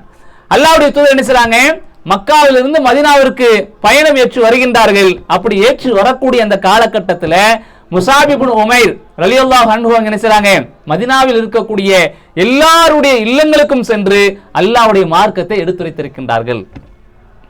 அவர்கள் எந்த நோக்கத்திற்காக அல்லாஹ்வுடைய தூதரால் அனுப்பப்பட்டார்களோ, அவர்கள் எந்த நோக்கத்திற்காக அல்லாஹ்வுடைய தூதரால் அனுப்பப்பட்டார்களோ அந்த நோக்கத்தை முழுமைப்படுத்தினார்கள். அங்கு இருக்கக்கூடிய பெரும்பான்மையான வீடுகளுக்கு சென்று அல்லாஹ்வுடைய மார்க்கத்தை எப்படியெல்லாம் கற்றுக் கொடுக்க முடியுமோ, அல்லாஹ்வுடைய வேதத்தை எப்படியெல்லாம் கற்றுக் கொடுக்க முடியுமோ அதை முழுமையான முறையில் கற்றுக் கொடுக்கின்றார்கள். அதனால தான் அல்லாஹ்வுடைய தூதர் மக்காவிலிருந்து மதீனாவுக்கு வரக்கூடிய அந்த நேரத்தில், இன்னும் சொல்ல போனா அந்த பையத்துல் அக்கபா என்று சொல்லப்படக்கூடிய அந்த பையத்துடைய நிகழ்வு எடுத்து பாருங்க. ஆரம்பத்தில் வந்து ஒரு 12-13 நபர்கள் வந்திருப்பாங்க. இரண்டாவது என்ன செய்வாங்க, பையன் செய்வதற்காக மறு சீசன்ல வரக்கூடிய மக்கள் எடுத்து பார்த்தோம் என்று சொன்னால் 70க்கும் மேற்பட்ட மக்கள் என்ன செய்வாங்க, வரக்கூடிய ஒரு காட்சியை பார்க்கிறார். இவர் என்ன செஞ்சிருக்கிறாரு, முஸாப் இப்னு உமைர் மக்கா மதீனாவில் இருந்து கொண்டு அல்லாஹ்வுடைய மார்க்கத்தை அந்த மக்களுக்கு பாடம் நடத்தியதன் மூலமாக, அல்லாஹ்வுடைய மார்க்கத்தின் பக்கம் அழைப்பு கொடுத்ததன் மூலமாக அந்த மக்கள் மார்க்கத்தை ஏற்றுக்கொண்டு அல்லாஹ்வுடைய தூதரை பார்ப்பதற்காகவும் அல்லாஹ்வுடைய தூதருக்கு பையன் செய்வதற்காகவும் அல்லாஹ்வுடைய மார்க்கத்தை நாங்கள் ஏற்றுக்கொண்டோம் என்பதை பகிரங்கப்படுத்துவதற்காக நினைச்சாங்க அந்த இடத்துக்கு வர்றாங்கன்னு பார்க்கிறோம். அல்லாஹ்வுடைய தூதர் மக்காவிலிருந்து மதீனாவுக்கு வரக்கூடிய அந்த காட்சியை கூட பார்த்தோம் என்று சொன்னால் அல்லாஹ்வுடைய தூதரை வரவேற்பதற்காக எப்படியெல்லாம் இருக்க முடியுமோ எல்லா வகையில் நினைச்சாங்க அந்த மக்காவில் மதீனாவில் இருக்கக்கூடிய அந்த அன்சாரிகள் செஞ்சாங்க, அல்லாஹ்வுடைய தூதரை எதிர்நோக்கி கொண்டிருந்தார்கள். அல்லாஹ்வுடைய தூதரை எதிர்நோக்கி கொண்டிருந்தார்கள். அவருடைய அழைப்பை, அவருடைய வருகையை எதிர்பார்த்து கொண்டிருந்தார்கள். அவர்கள் வருகிறார்கள் என்று தெரிந்த உடனேயே எப்படியெல்லாம் அவர்களை காண முடியுமோ அந்த காண்பதற்கான எல்லா விதமான வழிகளையும் உருவாக்கி கொண்டார்கள். அல்லாஹ்வுடைய தூதர் வந்ததோடு எல்லோரும் என்ன செஞ்சாங்க? சந்தோஷம் அடைந்தார்கள். அல்லாஹ்வுடைய தூதர் நம்மோடு வந்து விட்டார், அல்லாஹ்வுடைய தூதர் நம்மோடு வந்து விட்டார், அல்லாஹ்வுடைய தூதரை நாம் தான் பாதுகாக்க வேண்டும் என்ற ஒரு நிலைக்கு அந்த மக்கள் தங்களை உருவாக்கி கொண்டு அல்லாஹ்வுடைய தூதர் எதையெல்லாம் சொல்கின்றாரோ அதை அப்படியே செய்யக்கூடிய மக்களாக, எந்த விதமான மறுப்பும் சொல்லக்கூடாது, சொல்ல முடியாத மக்களாக, சொல்ல விரும்பாத மக்களாக அந்த மக்கள் மாறி இருந்தார்கள். அல்லாஹ்வுடைய தூதரை வந்து ஒரு குறைவான மனிதர்கள் தான் பார்த்திருக்கின்றார்கள், 100க்கும் குறைவான மனிதர்கள் தான் பார்த்திருக்கின்றார்கள். ஆனால் அல்லாஹ்வுடைய தூதரை எதிர்பார்த்து இந்த மக்களை பார்த்தோம் என்று சொன்னால் அதிகமான மக்கள், அந்த மதீனாவில் இருக்கக்கூடிய பெரும்பான்மையான மக்கள் செஞ்சாங்க, அல்லாஹ்வுடைய தூதரை எதிர்பார்த்து கொண்டிருந்தார்கள். அவர்களை காண்பதற்காக சந்தோஷமான நிலையில் எதிர்பார்த்து கொண்டிருந்தார்கள். அவர்கள் வந்ததோடு அல்லாஹ்வுடைய தூதரை முழுமையான முறையில் அரவணைத்துக் கொண்டார்கள். அல்லாஹ்வுடைய தூதர் சொல்லக்கூடிய ஒவ்வொரு வார்த்தைகளுக்கும் அவர்கள் முக்கியத்துவம் கொடுத்து அல்லாஹ்வுடைய தூதர் சொல்லக்கூடிய அந்த சொற்களை முழுமையான முறையில் ஏற்றுக்கொண்டு அதை நடைமுறைப்படுத்தக்கூடிய மக்களாக மாறினார்கள். எந்த அளவுக்கு மாறினாங்க? மக்காவிலிருந்து மதீனாவிற்கு ஹிஜ்ரத் ஏற்றுக்கொண்டு வந்த முஹாஜிர்களுக்கு அல்லாஹ்வுடைய தூதர் அந்த மதீனாவில் இருக்கக்கூடிய அந்த அன்சாரிகள் மூலமாக உதவி செய்வதற்காக சகோதரத்துவத்தை ஏற்படுத்தி கொடுக்கிறாங்க. அப்படி ஏற்படுத்தி கொடுக்கக்கூடிய அந்த சகோதரத்துவம் எப்படி இருக்குன்னு சொன்னா, அல்லாஹ்வுடைய தூதர் இன்னாருக்கு உங்களுக்கு சகோதரர், நீங்கள் அவரை உங்களுடைய இல்லத்திலிருந்து செய்யுங்க, பாதுகாத்துக் கொள்ளுங்கள், அவரோடு நீங்க நட்புறவை உருவாக்கி கொள்ளுங்கள், அவருடைய தேவையை நீங்கள் நிவர்த்தி செய்யுங்கள் என்று ஒரு சஹாபிக்கு, ஒரு அன்சாரிக்கு சொல்லும் பொழுது அவர்கள் முழுமையான முறையில் ஏற்றுக்கொண்டு தங்களிடம் இருக்கக்கூடிய சொத்துக்களை முழுமையாக கொண்டு வந்து, எனக்கு இவ்வளவு சொத்து இருக்குது, இதுல பாதி உங்களுக்கு தாரேன், எனக்கு இவ்வளவு சொத்து இருக்குது, இத பாதி உனக்கு தாரேன். ஏன்? அல்லாஹ்வுடைய தூதர் சொல்லிட்டாங்க, நீங்க எனக்கு மார்க்கத்தினுடைய சகோதரன், அதனால நான் செய்றேன், என்னுடைய சொத்துல பாதியை தாரேன். எனக்கு 2 மனைவிகள் இருக்கிறாங்க, நீங்கள் யாரை விரும்புறீங்கன்னு சொல்லுங்க, அவரை தலாக்கு விட்டு நான் செய்றேன், உங்களுக்கு திருமணம் முடிச்சு தாரேன். எந்த அளவுக்கு மாறுறாங்கன்னு பாருங்க. அது யாருடைய வளர்ப்பின் மூலமாக?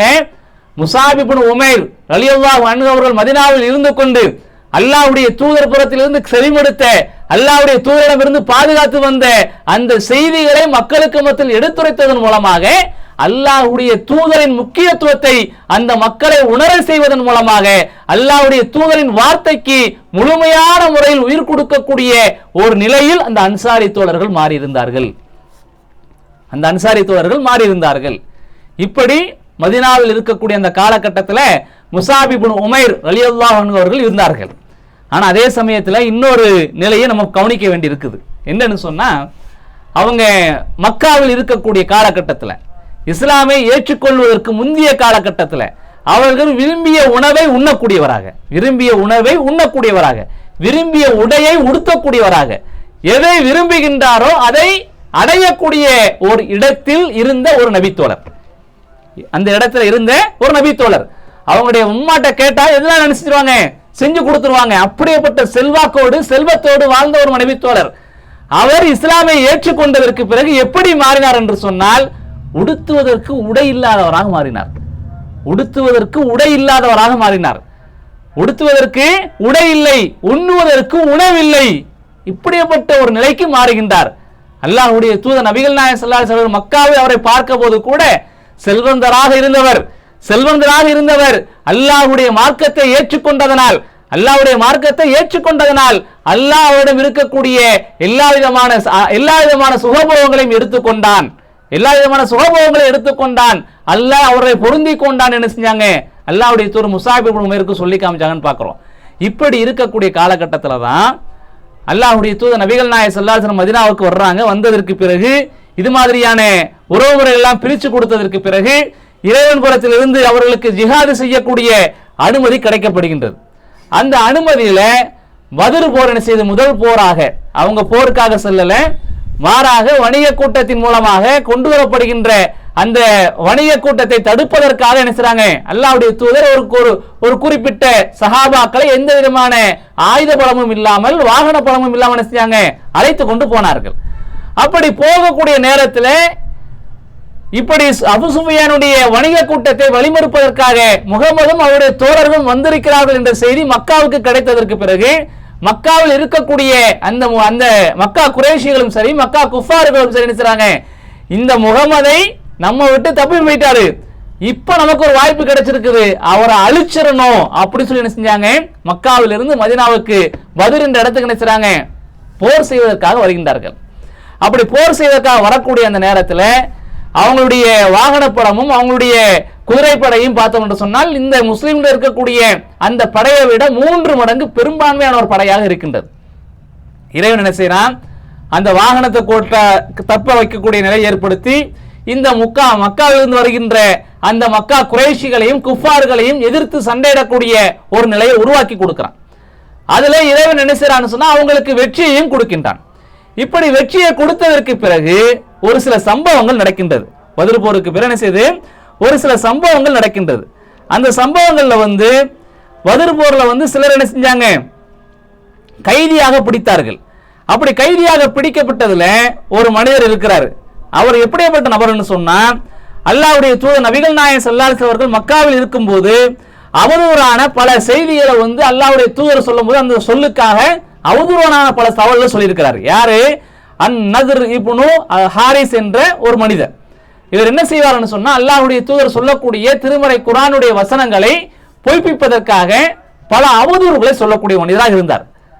அல்லாஹ்வுடைய தூதர் எங்கெல்லாம் போய் சொல்றாங்களோ அவங்களுக்கு பின்னால போய் அது பொய்யானது, இது கட்டுக்கதை, இதே மாதிரி கட்டுக்கதை ஏண்டி நிறைய இருக்குது அப்படி என்ன செஞ்சா சொல்லக்கூடிய மனிதனாக இருந்தான்.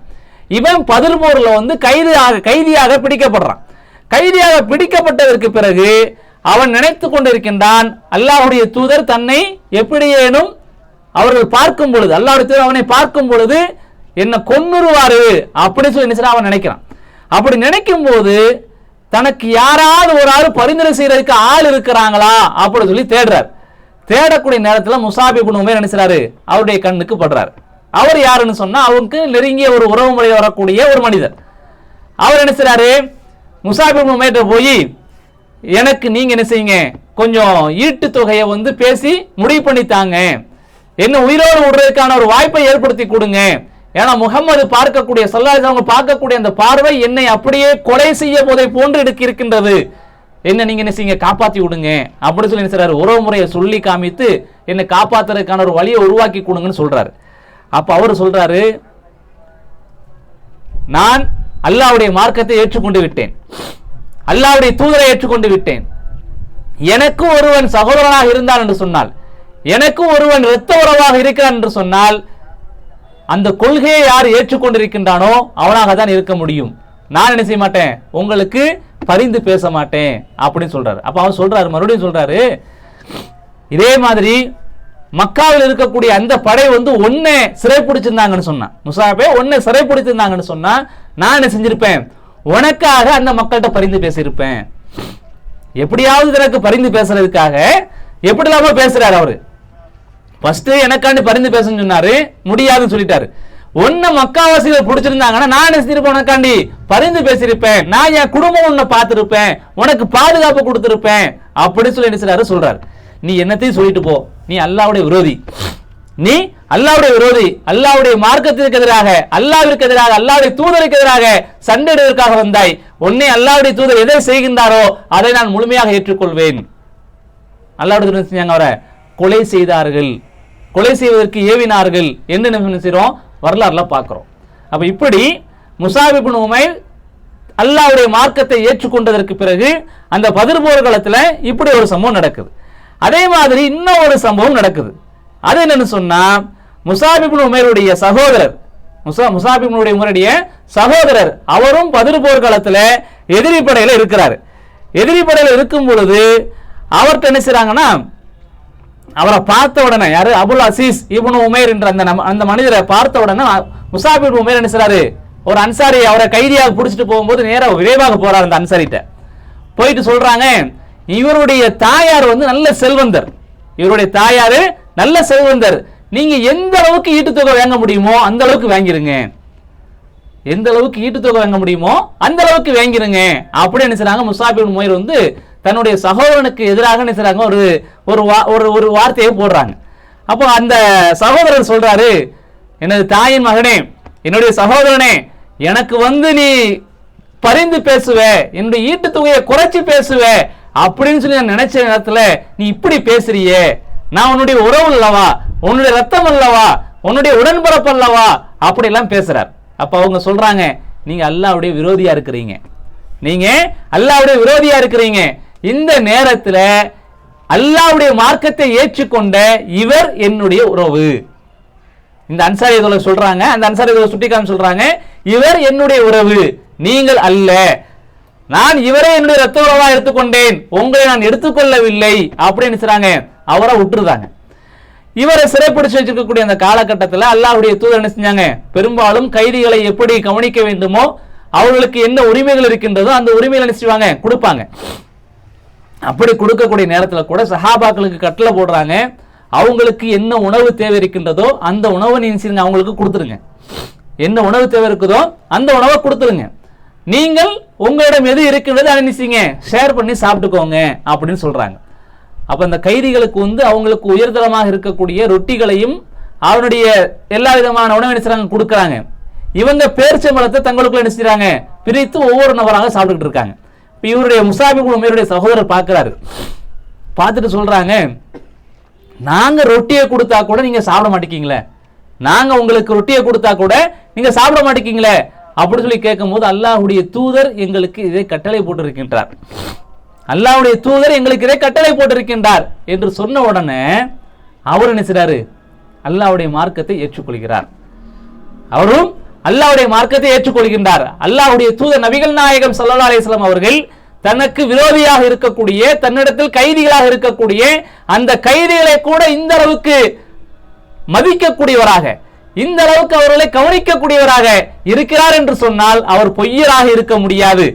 என்னுடைய சமூகம் சொல்வதை போன்று, என்னுடைய கோத்திரம் சொல்வதை போன்று, என்னுடைய சமூகத்தில் இருக்கக்கூடிய தலைவர்கள் சொல்வதை போன்று அவர் பொய்யராகவோ ஒரு சூனியக்காரனாகவோ அல்லது ஒரு பைத்தியக்காரனாக இருக்க முடியாது. அவர் உண்மையான தூதர் தான் என்று சொல்லி நினைக்கிறாரு. அவரும் அல்லாஹ்வுடைய மார்க்கத்தை ஏற்றுக்கொள்கின்றார். இப்படி பத்ர் போர்க்களத்தில் நடக்குது. அடுத்ததாக உஹது போர்க்களம் வருகின்றது. உஹது போர்க்களத்தில் அல்லாஹ்வுடைய தூதர் நபிகள் நாயகம் ஸல்லல்லாஹு அலைஹி வஸல்லம் என்ன செய்றாங்கன்னு சொன்னா, போருக்கான தயாரிப்புகளை செய்யக்கூடிய அந்த நேரத்தில் போருக்குரிய கொடி என்ன செய்றாங்க, முஸாப் இப்னு உமைர் கையில கொடுக்குறாங்க. முஸாப் இப்னு உமைர் கையில கொடுக்குறாங்க. அவர் என்ன செய்றாரு, அந்த போருக்கான அந்த கொடியை சுமந்து கொண்டு போருக்கு தயாராகக்கூடிய, போர்க்களத்திற்கு செல்லக்கூடிய அந்த நிலையை தன்னை உருவாக்கி கொள்கின்றார். அப்படி இருக்கக்கூடிய அந்த நேரத்தில் சண்டை மூழுகின்றது, சண்டை போடுகின்றார்கள். போடக்கூடிய நேரத்தில் முஸாப் இப்னு உமைர் எந்த அளவிற்கு வீரியமாக அந்த மக்களோடு சண்டை போட முடியுமோ அந்த அளவுக்கு சண்டை போடுகின்றார். ஒரு நேரத்தில் அவருடைய கொடியை பிடித்திருக்கக்கூடிய வலது கரம் துண்டிக்கப்படுகின்றது. கொடியை பிடித்திருக்கக்கூடிய வலது கரம் துண்டிக்கப்படுகின்றது. அப்பொழுதும் சொல்கின்றார், அல்லாஹ்வுடைய தூதர் அவரும் மரணிக்கக்கூடியவர் தான், அவர்கள் இருந்தாலும் இல்லாவிட்டாலும் அல்லாஹ்வுடைய மார்க்கம் உயர்ந்தோங்க வேண்டும் என்று சொல்லி இடது கையில் என்ன செய்றாரு, கொடியை பிடிச்சிக்கிட்டு சண்டை மறுபடியும் போடுதார். சண்டை மறுபடியும் போடுதார். அவருடைய இடது கையும் துண்டிக்கப்படுகின்றது. முஸாப் இப்னு உமைருடைய வலது கையும் துண்டிக்கப்படுகின்றது, இடது கையும் துண்டிக்கப்படுகின்றது. இருக்கக்கூடிய கொஞ்சம் நினைச்ச கையை வச்சு நினைச்சாரு, தன்னுடைய மாரோடு சேர்த்து வைத்துக் கொண்டு அந்த கொடியை தூக்கி வைத்துக் கொண்டு நினைச்சாரு, மறுபடியும் சண்டை போடுறார். அவருடைய உடல் பாகங்கள் என்ன செய்யப்படுது, சிதைக்கப்படுகின்றது, கொலை செய்யப்படுகின்றார். உஹது போர்க்களத்தில் கொலை செய்யப்படுகின்றார். கொலை செய்யப்பட்டதற்கு பிறகு, போர்களெல்லாம் முடிந்ததற்கு பிறகு அல்லாஹ்வுடைய தூதர் நபிகள் நாயகம் ஸல்லல்லாஹு அலைஹி வஸல்லம் நினைச்சாங்க, கொலை செய்யப்பட்டிருக்கக்கூடிய தன்னுடைய தோழர்களை பார்க்க காட்டி வராங்க. அந்த இடத்துல ஹம்சா ரலியல்லாஹு அன்ஹு அவங்கள பார்க்கறாங்க. அவங்க கொலை செய்யப்பட்டு கிடக்கிறாங்க. அவங்களுக்காக கண்ணீர் விட்டு அழுகுறாங்க. அடுத்ததாக பார்க்கறாங்க முஸாப் இப்னு உமைர், அவருடைய கரங்கள் துண்டிக்கப்பட்ட நிலையில அவரும் மரணித்து கிடக்கிறார். அவருக்காகவும் அல்லாஹ்வுடைய தூதர் அழுகின்றார்கள். இப்படி இருக்கக்கூடிய அந்த நேரத்தில் அந்த இடத்திலேயே அவங்களை கஃபன் செய்வதற்காக, அவங்களை தஃபன் செய்வதற்கான ஏற்பாடுகளை செய்கின்றார்கள். முஸாப் இப்னு உமைர் மக்காவில் வாழுகின்ற அந்த காலகட்டத்தில் அவர் விரும்பிய உடையை உடுத்தக்கூடியவராக, உயர்தரமான உடைகளை உடுத்தக்கூடியவராக இருக்கக்கூடிய அந்த மனிதர் உஹது போர்க்களத்திலே கொலை செய்யப்படுகின்றார். கொலை செய்யப்பட்ட அந்த மனிதருக்கு கஃபன் செய்வதற்காக துணி இல்லை. அவருடைய தலையை மூடினால் கால் தெரிகின்றது. அவருடைய காலை மூடினால் தலை தெரிகின்றது. இப்படிப்பட்ட ஒரு நிலையை இறைவன் அவருக்கு ஏற்படுத்தி கொடுத்து அதிலும் அவர் பொறுமையாக இருந்து கொண்டு அதை சகித்துக் கொண்டு அல்லாஹ்விற்காக, அல்லாஹ்வுடைய மார்க்கத்திற்காக, அல்லாஹ்வுடைய தூதர் இப்படிப்பட்ட ஒரு வாழ்வை தான் வாழ சொல்லியிருக்கின்றார்கள் என்ற நிலையில் தன்னை உருவாக்கி கொண்டு அவர்கள் எல்லாவற்றையும் ஏற்றுக்கொண்டு சகித்துக் கொண்டு பொறுமையாக இருந்ததனால் உஹது போர்க்களத்திலே ஷஹீத் என்ற அந்தஸ்தை அடைகின்றார்கள். அவர்களை தஃபன் செய்யப்பட்டதுக்கு பிறகு மதீனாவிற்கு திரும்பி வராங்க. வரக்கூடிய அந்த நேரத்தில் முஸாப் இப்னு உமைருடைய மனைவியார் என்ன செய்றாங்க, எதிர்பார்த்து கொண்டிருக்கிறாங்க. ரசூலுல்லாஹி ஸல்லல்லாஹு அலைஹி வஸல்லம் சொல்றாங்க, உங்களுடைய மாமாவை தாய் மாமாவை எதிர்பார்த்து கொண்டிருக்கிறீர்கள். அவருடைய தாய் மாமா யாருன்னு சொன்னா ஹம்சா இப்னு அப்துல் முத்தலிப். ரசூலுல்லாஹ்வுடைய சிறிய தந்தையாக இருக்கக்கூடிய ஹம்சாவை என்ன செய்றாங்க, சுட்டி காமித்து உங்களுடைய தாய் மாமா எதிர்பார்த்து கொண்டிருக்கிறீர்கள், அவர்கள் போர்க்களத்தில் இறந்து விட்டார்கள், கொலை செய்யப்பட்டு விட்டார்கள், ஷஹீதாகி விட்டார்கள் என்று சொல்றாங்க. அவங்க இன்னா லில்லாஹி வ இன்னா இலைஹி ராஜிஊன் சொல்றாங்க. உங்களுடைய சகோதரனை எதிர்பார்த்து கொண்டிருக்கிறீர்கள், அவர்கள் நினைச்சிட்டாங்க அந்த போர்க்களத்தில் கொலை செய்யப்பட்டுட்டாங்கன்னு சொல்றாங்க. இன்னா லில்லாஹி வ இன்னா இலைஹி ராஜிஊன் சொல்றாங்க. உங்களுடைய கணவன் முஸாப் இப்னு உமைரை நீங்க எதிர்பார்த்து கொண்டிருக்கிறீர்கள், அவரும் போர்க்களத்தில் ஷஹீதாக்கப்பட்டு விட்டார். ஒரு பெண்மணிக்கு முழுமையான முறையில் அரவணைப்பை கொடுக்கக்கூடிய ஒரு கணவர், அந்த கணவரிடம்தான் எல்லா விதமான தேவைகளையும் தான் முறையிட முடியும். தனக்கு என்ன தேவைகள் இருக்கின்றதோ, தான் எதை அடைய வேண்டுமோ அதை தன்னுடைய கணவன் மூலமாகத்தான் அடைய முடியும். அப்படியேப்பட்ட கணவனை இழந்து விட்டார்கள் என்று சொன்ன உடனே அவங்களால் தாங்கிக் கொள்ள முடியல. அவங்களுடைய மனைவி நிச்சயம் இல்லை, தாங்கிக் கொள்ள முடியல. அந்த துயரத்தில் என்ன செய்றாங்க, ரொம்ப வருத்தம் அடைகின்றார்கள், ரொம்ப கவலை அடைகின்றார்கள். இறைவன் என்ன செய்றாங்க, அல்லாஹ்வுடைய தூதர் நபிகள் நாயகம் ஸல்லல்லாஹு அலைஹி வஸல்லம் அவங்க மூலமாக அவங்களுக்கு வேறு ஒரு வாழ்க்கை என்ன செய்றான், ஏற்படுத்தி கொடுக்குறான். இப்படி என்ன செய்து முஸாப் இப்னு உமைருடைய வாழ்க்கை மக்காவில் ஆரம்பித்து மதீனாவில் உஹது போர்க்களத்தில் என்ன செய்து முடியக்கூடிய ஒரு நிலையை பார்க்கிறோம். அவர்கள் எந்த நோக்கத்திற்காக மக்காவிலிருந்து ஹபசாவுக்கு சென்றார்களோ, மக்காவிலிருந்து மதீனாவிற்கு வந்தார்களோ, அந்த நோக்கத்தை முழுமைப்படுத்தினார்கள். அதில் எந்த விதமான குறையும் ஏற்படுத்தவில்லை. எப்படியெல்லாம் மக்களை அல்லாஹ்வுடைய மார்க்கத்தின் பக்கம் அழைக்க முடியுமோ எல்லா வகையிலும் என்ன செஞ்சாங்க, அல்லாஹ்வுடைய மார்க்கத்தின் பக்கம் அழைத்தார்கள். இப்படிப்பட்ட சஹாபாக்கள்ல இவங்க இறந்ததற்கு பிறகு அவருடைய நிலையை கண்டு பல சஹாபாக்கள் பல நேரங்கள் என்ன செஞ்சிருக்கிறாங்க, பல தகவல்களை சொல்லியிருக்கிறாங்க. அதுல ஒரு தகவலாக பதியப்பட்டிருக்குது. ஒரு நபித்தோழர், அவருடைய பேர் மறந்துருச்சு, அவங்களுக்கு இஃப்தாருடைய உணவு கொண்டு வரப்படுகின்றது. கொஞ்சம் ரிச்சா என்ன செய்யப்படுது, கொண்டு வரப்படுது. கொஞ்சம் அதிகப்படியான உணவுகள் என்ன செய்யப்படுது, கொண்டு வரப்படுகின்றது. நீங்க நம்ம வைக்கிறோம்ல அத மாதிரி நம்மள்கிட்ட கொஞ்சம் வசதி இருந்தா என்ன செய்வோம், கொஞ்சம் விசாலமா என்ன செய்வோம், அந்த இஃப்தாரை ஏற்பாடு பண்ணுவோம். இதே மாதிரி யாரும் நிலை என்ன செய்யுது, அந்த சஹாபிக்கு ஏற்படுது. அப்ப அவர் அதை பார்த்த உடனே ஏங்கி அழுகுறார். அந்த உணவு, இஃப்தார் உணவை பார்த்த உடனே ஏங்கி அழுகுறாரு. நம்மளுக்கு ஒரு கொட்டால கஞ்சி வச்சிருப்பாங்க, பக்கத்துல கீமா இருக்கும், நம்முடைய நண்பர்கள் வடை வாங்கிட்டு இருந்தா அந்த வடை சாப்பிட்டு போவோம். என்னைக்காவது ஒரு நாள் பிரியாணி வரும், அல்லது என்னைக்காவது ஒரு நாள் இடியாப்ப சால்னா வரும். இப்படி வரக்கூடிய நேரத்தில் கூட அதை கண்டு சந்தோஷம் அடைந்து சாப்பிடக்கூடிய மக்களா நம்ம இருக்கிறோம். அதுல முதன்மையான ஆளா இருப்பதற்காக என்னென்ன முயற்சிகள்லாம் எடுக்க வேண்டுமோ அந்த முயற்சிகள்லாம் எடுப்போம். இவருக்கு கொஞ்சம் வளமையாக வரக்கூடிய உணவை விட கொஞ்சம் அதிகமாக வந்த உடனே அதை பார்த்த உடனே அழுவார். இப்ப பக்கத்துல கேட்கிறாங்க, ஏன் இப்படி அழுவுறீங்க? எங்களோடு முஸாப் என்ற ஒரு மனிதர் இருந்தார். அவர் மிகப்பெரிய ஒரு செல்வந்தராக மக்காவில் வாழக்கூடிய காலகட்டத்தில் இருந்தார். அவர் அனுபவிக்காத எந்த ஒரு வசதி இல்லாத அவர் எல்லாவற்றையும் அனுபவிக்கக்கூடிய ஒரு மனிதராக இருந்தார். அப்படியேப்பட்டவர் உஹது போர்க்களத்திலே கொலை செய்யப்பட்டதற்கு பிறகு அவரை கஃன் செய்வதற்காக நாங்கள் துணியை தேடினோம். அவருடைய தலையை மூடினால் கால் தெரிந்தது, அவருடைய காலை மூடினால் தலை தெரிந்தது. இறைவன் அவருக்கு இந்த உலகத்தில் இருந்து எல்லா விதமான அருளையும் எடுத்துக்கொண்டு நாளைக்கு மறுமையில் அவனுக்கு கொடுக்க போகின்றான். அவருக்கு அதை கொடுக்க போகின்றான். ஆனால் நாங்கள் உயிரோடு இருக்கக்கூடிய இந்த காலகட்டத்திலேயே இப்படி கொடுப்பதன் மூலமாக, இப்படி இறைவன் எங்களுக்கு கொடுப்பதன் மூலமாக அந்த அருளை நாங்கள் இழந்து விடுவோமோ, அந்த அருளை நாளை மறுமையில் நாங்கள் இழந்து விடுவோமோ என்று நாங்கள் அச்சப்படுகின்றோம், நாங்கள் கவலைப்படுகின்றோம் என்று சொல்லி அந்த உணவிற்காக அவர் சொல்லக்கூடிய வார்த்தையை பார்க்கிறோம். இத்தனைக்கு அவர் யாரு தெரியுமா? அல்லாஹ்வுடைய தூதரால் சொர்க்கத்திற்கு வாக்களிக்கப்பட்ட ஒரு நபித்தோழர். அல்லாஹ்வுடைய தூதரால் சொர்க்கத்திற்கு வாக்களிக்கப்பட்ட ஒரு நபித்தோழர். அவருக்கு இப்படிப்பட்ட ஒரு நிலையில் முஸாப் இப்னு உமைருடைய அந்த வாழ்வை எடுத்து இப்படி பார்க்கிறார்னு சொன்னா, அன்பிற்கினியர்களே, நாம் எப்படி பார்க்க வேண்டும்? இது அவங்களுடைய வரலாறு.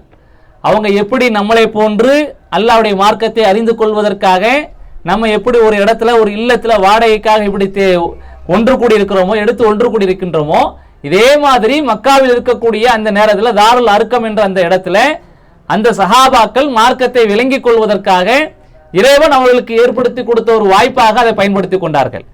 அந்த இடத்தில் மார்க்கத்தை துவங்கிய முஸாப் இப்னு உமைர் உஹது போர்க்களத்தில் செஞ்சாரு, அந்த பணியை நிறைவு செய்தார்.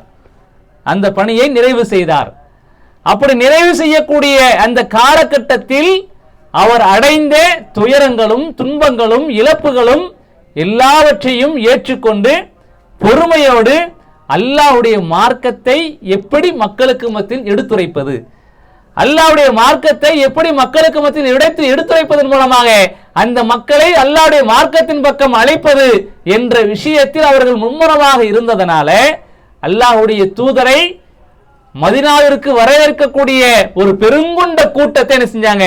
அவர்கள் உருவாக்கினார்கள். ஒரு பெருங்கொண்ட கூட்டத்தை உருவாக்கினார்கள். ஒரு முஅல்லிமாக, ஒரு ஆசிரியராக, அந்த மக்களுக்கு மத்தியில் ஒரு தாயியாக, ஒரு அழைப்பாளராக எப்படியெல்லாம் திகழ முடியுமோ எல்லா வகையிலும் மதீனாவில் இருக்கக்கூடிய அந்த மக்களுக்கு மத்தியில் திகழ்ந்தார்கள். அவர்களோடு எப்படியெல்லாம் உரையாடி அவர்களை தன்னுடைய மார்க்கத்தின் பக்கம் இழுக்க முடியுமோ, தன்னுடைய மார்க்கத்தை பின்பற்றக்கூடிய ஒரு மனிதராக மாற்ற முடியுமோ, அதையெல்லாம் அல்லாஹ்வுடைய தூதர் மக்காவில் இருக்கக்கூடிய அந்த காலகட்டத்திலேயே மதீனாவில் செய்து முடித்தார்கள். மிகப்பெரிய ஒரு பணி.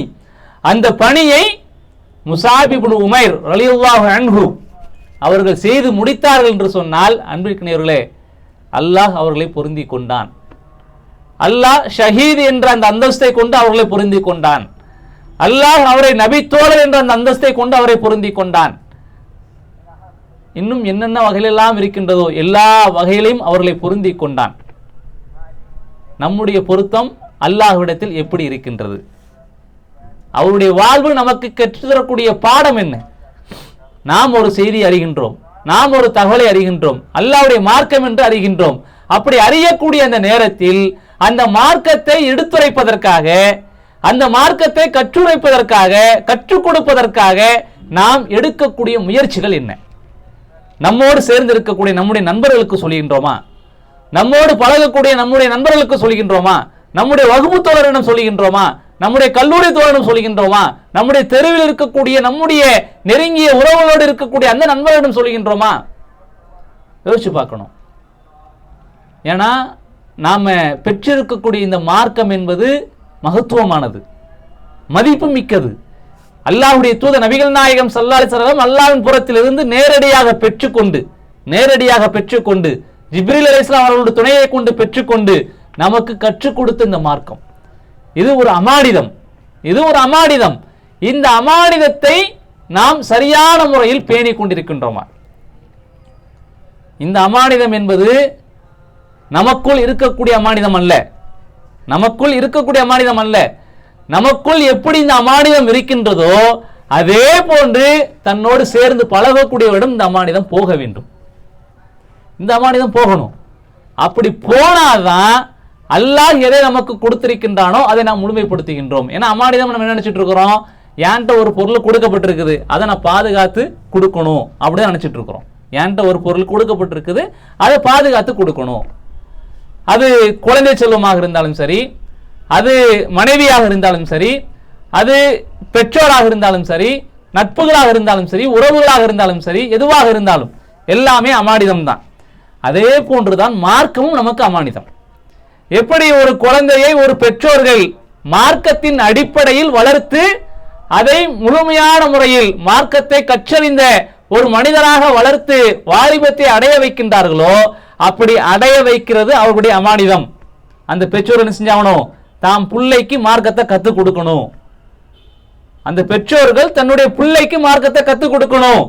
ஒரு மனைவி தன்னை நாடி வந்துவிட்டார் என்று சொன்னால் அந்த மனைவிக்கு எதையெல்லாம் மார்க்கம் கற்றுக் கொடுக்க வேண்டும் என்று சொல்லுகின்றதோ, என்னென்ன உரிமைகள் எல்லாம் கொடுக்கப்பட வேண்டும் என்று சொல்லுகின்றதோ அந்த உரிமைகளை செய்வதன் மூலமாக அந்த அமானிதத்தை நாம் முழுமைப்படுத்த வேண்டும். அதே போன்றுதான் இந்த மார்க்கம் என்பது நமக்குள் நாம் செய்யக்கூடிய அந்த அமானிதங்களை, அந்த செயல்பாடுகளை நம்மோடு சேர்ந்திருக்கக்கூடிய நம்முடைய நண்பர்களுக்கும் சொல்ல வேண்டும். அவர்களுக்கும் அதை கற்றுக் கொடுக்க வேண்டும். அதை கற்றுக் கொடுப்பதன் மூலமாக அவர்களும் அல்லாஹ்வுடைய மார்க்கத்தை பின்பற்றக்கூடிய மக்களாக மாறிவிட்டார்கள் என்று சொன்னால் இறைவன் அதன் மூலமாக நமக்கு என்ன செய்வான், சிறப்பான ஒரு அந்தஸ்தை கொடுக்கின்றான். அல்லாஹ் சொல்லி காமிச்சாங்க, அலி ரலியல்லாஹு சொல்லி காமிச்சாங்க, அலியே ரலியல்லாஹு அன்ஹு அவங்களே, உங்கள் மூலமாக ஒருவர் அல்லாஹ்வுடைய மார்க்கத்தை அறிந்து கொண்டார் என்று சொன்னால் உங்களுக்கு சிகப்பு ஒட்டகத்தை விட அதிகமான நன்மை இருக்கின்றது. சிகப்பு ஒட்டகம் ஏன் சொன்னாங்கன்னா, அன்றைய காலத்தில் அந்த மக்களுக்கு மத்தியிலே கொஞ்சம் ராயலாக ரிச்சாக இருக்கக்கூடிய ஒரு வாகனத்தில் உள்ளதானது சிகப்பு ஒட்டகம். இன்னைக்கு நம்ம சொல்லக்கூடிய இந்த வாகனங்களை போன்ற ஆடியா இருந்தாலும் சரி, அல்லது நல்ல லக்ஸரியான இருக்கக்கூடிய எந்த ஒரு வாகனமாக இருந்தாலும் சரி, அதே மாதிரி சொல்லப்படுகின்ற ஒரு வாகனமாக தான் நினைச்சது. அன்றைய காலகட்டத்தில் யார்கிட்ட அந்த சிகப்பு ஒட்டகம் இருக்குதோ அவர் என்ன செய்வாங்க, கொஞ்சம் மேல வச்சு பார்ப்பாங்க, எப்ப பெரிய அழுப்பா அப்படின்னு சொல்லி பார்க்கக்கூடிய அளவுக்கு இருந்தாங்க. அந்த ஒட்டகத்தை விட உங்களுக்கு சிறந்தது அப்படின்னு சொல்லி காமிச்சாங்க. அவர் செய்யக்கூடிய அந்த அமல்கள் நம்மில் மூலமாக ஒரு மார்க்கத்தை அறிந்து கொண்டு அந்த அறிந்து கொண்ட மார்க்கத்தை அவர் செய்யக்கூடிய ஒரு நிலைக்கு தன்னை மாற்றி கொண்டார் என்று சொன்னால் அவர் எதையெல்லாம் மார்க்கமாக அமலாக செய்து கொண்டிருக்கின்றாரோ அவர் செய்யக்கூடிய அத்துணை அமல்களுக்கும் நமக்கு என்ன செய்து பலன் இருக்கின்றது, நமக்கும் அது பலன் இருக்கின்றது. எப்படி ஒரு வியாபாரத்துக்கு சொல்லி காமிக்கிறாங்களே, என்ன வியாபாரங்க அது, எம்எல்எம் மல்டி லெவல் பிசினஸ் சொல்லி காமிக்கிறாங்களே. நீங்க ஒரு ஆளை எனக்கு கொண்டு வந்தீங்கன்னா உங்களுக்கு 2 பேர் வரும்போது அவங்களுக்கு என்ன ராயல்டி கிடைக்குதோ அது மாதிரி உங்களுக்கு என்ன செய்யும், அதுல இருந்து ஒரு லாபம் கிடைக்கும். அவங்களுக்கு போகும்போது அதுல இருந்து ராயல்டி கிடைக்கும், அது உங்களுக்கு கிடைக்கும். இப்படி எம்எல்எம் ஒரு வியாபார வழிமுறை சொல்லி கொடுக்குறாங்க. இஸ்லாமிய மார்க்கம் எடுத்துக்கொண்டோம்னு சொன்னா அதுல ஒரு சிலரை ஏற்றுக்கொள்ளலாம், பலதை என்ன செய்யணும், நம்ம தடுத்து தான் ஆகணும். அது செய்ய முடியாத ஒரு சூழல இருக்கக்கூடிய ஒரு வியாபாரம்.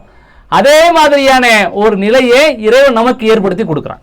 எப்படி, என் மூலமாக ஒருவன் அல்லாஹ்வுடைய வார்த்தையில அல்ஹம்து என்று அவன் படித்தான் என்று சொன்னான், அல்ஹம்துலில்லாஹ் அல்ஹம்துலில்லாஹ் அப்படின்னு திருமறை குர்ஆனில சொல்லப்படுகின்ற அந்த ஒரு வார்த்தையை படித்தான் என்று சொன்னால் அதற்கு அவனுக்கு எத்தனை நன்மைகள் இருக்கின்றதோ அத்தனை நன்மைகள் என்ன செய்யும், எனக்கும் எழுதப்படும்.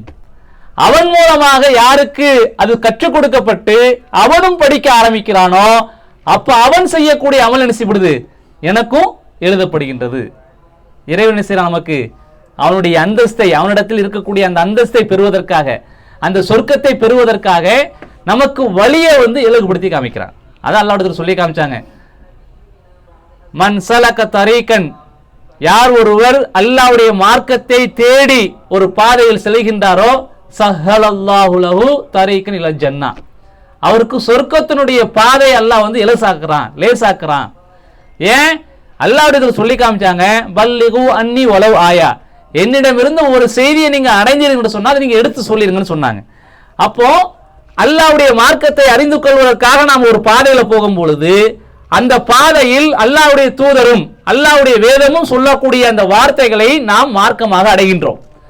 அந்த மார்க்கமாக அடையக்கூடிய அந்த விஷயத்தை நாம் எடுத்துரைக்க வேண்டும் என்று அல்லாஹ்வுடைய தூதர் கட்டளை போடுகின்றார்கள்.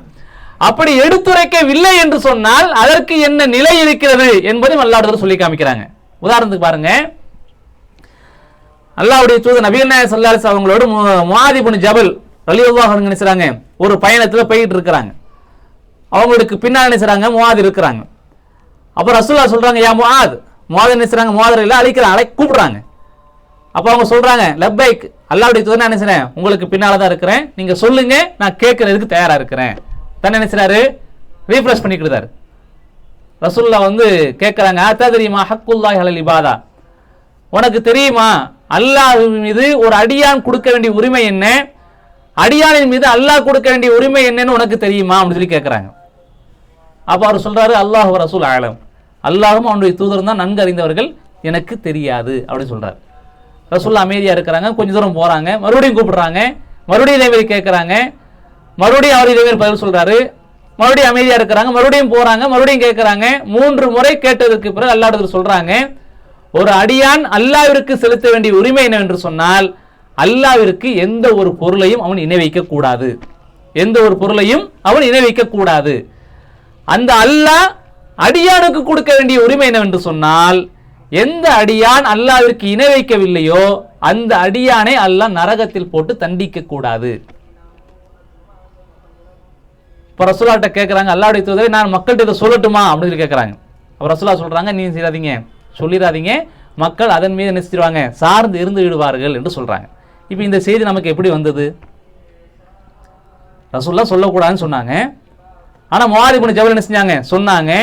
அவர் சொல்லக்கூடிய நேரத்தை சொல்லி காமிக்கிறாரு, எவர் ஒருவர் அல்லாஹ்வுடைய மார்க்கத்தை மறைத்த நிலையில் மரணிக்கின்றாரோ அவருக்கு நாளை மறுமையில் நெருப்பாலான கடிவாளம் போடப்படும் என்று அல்லாஹ்வுடைய தூதர் எச்சரிக்கை செய்திருக்கின்றார்கள். அந்த எச்சரிக்கை இல்லை என்று சொன்னால் நான் சொல்லியிருக்க மாட்டேன், அந்த எச்சரிக்கை இல்லை என்று சொன்னால் நான் சொல்லியிருக்க மாட்டேன் அப்படின்னு சொல்றாங்கன்னு சொன்னா, அல்லாஹ்வுடைய தூதர் நமக்கு ரூட்டை போட்டு கொடுக்குறாங்க.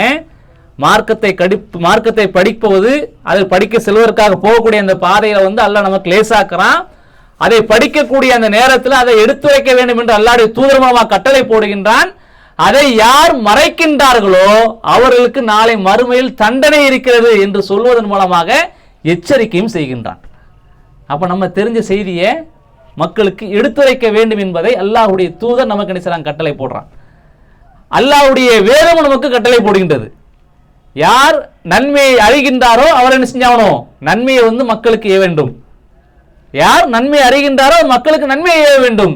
யார் தீமையை தடுத்துக் கொள்கின்றாரோ அதை மக்களுக்கும் தடுத்துக் கொள்ள வேண்டும் என்று அல்லாஹ் நமக்கு திருமறை குர்ஆன்ல சொல்லி காமிக்கிறான். அவங்க தான் சிறந்த சமுதாயம்னு சொல்லி காமிக்கிறான்.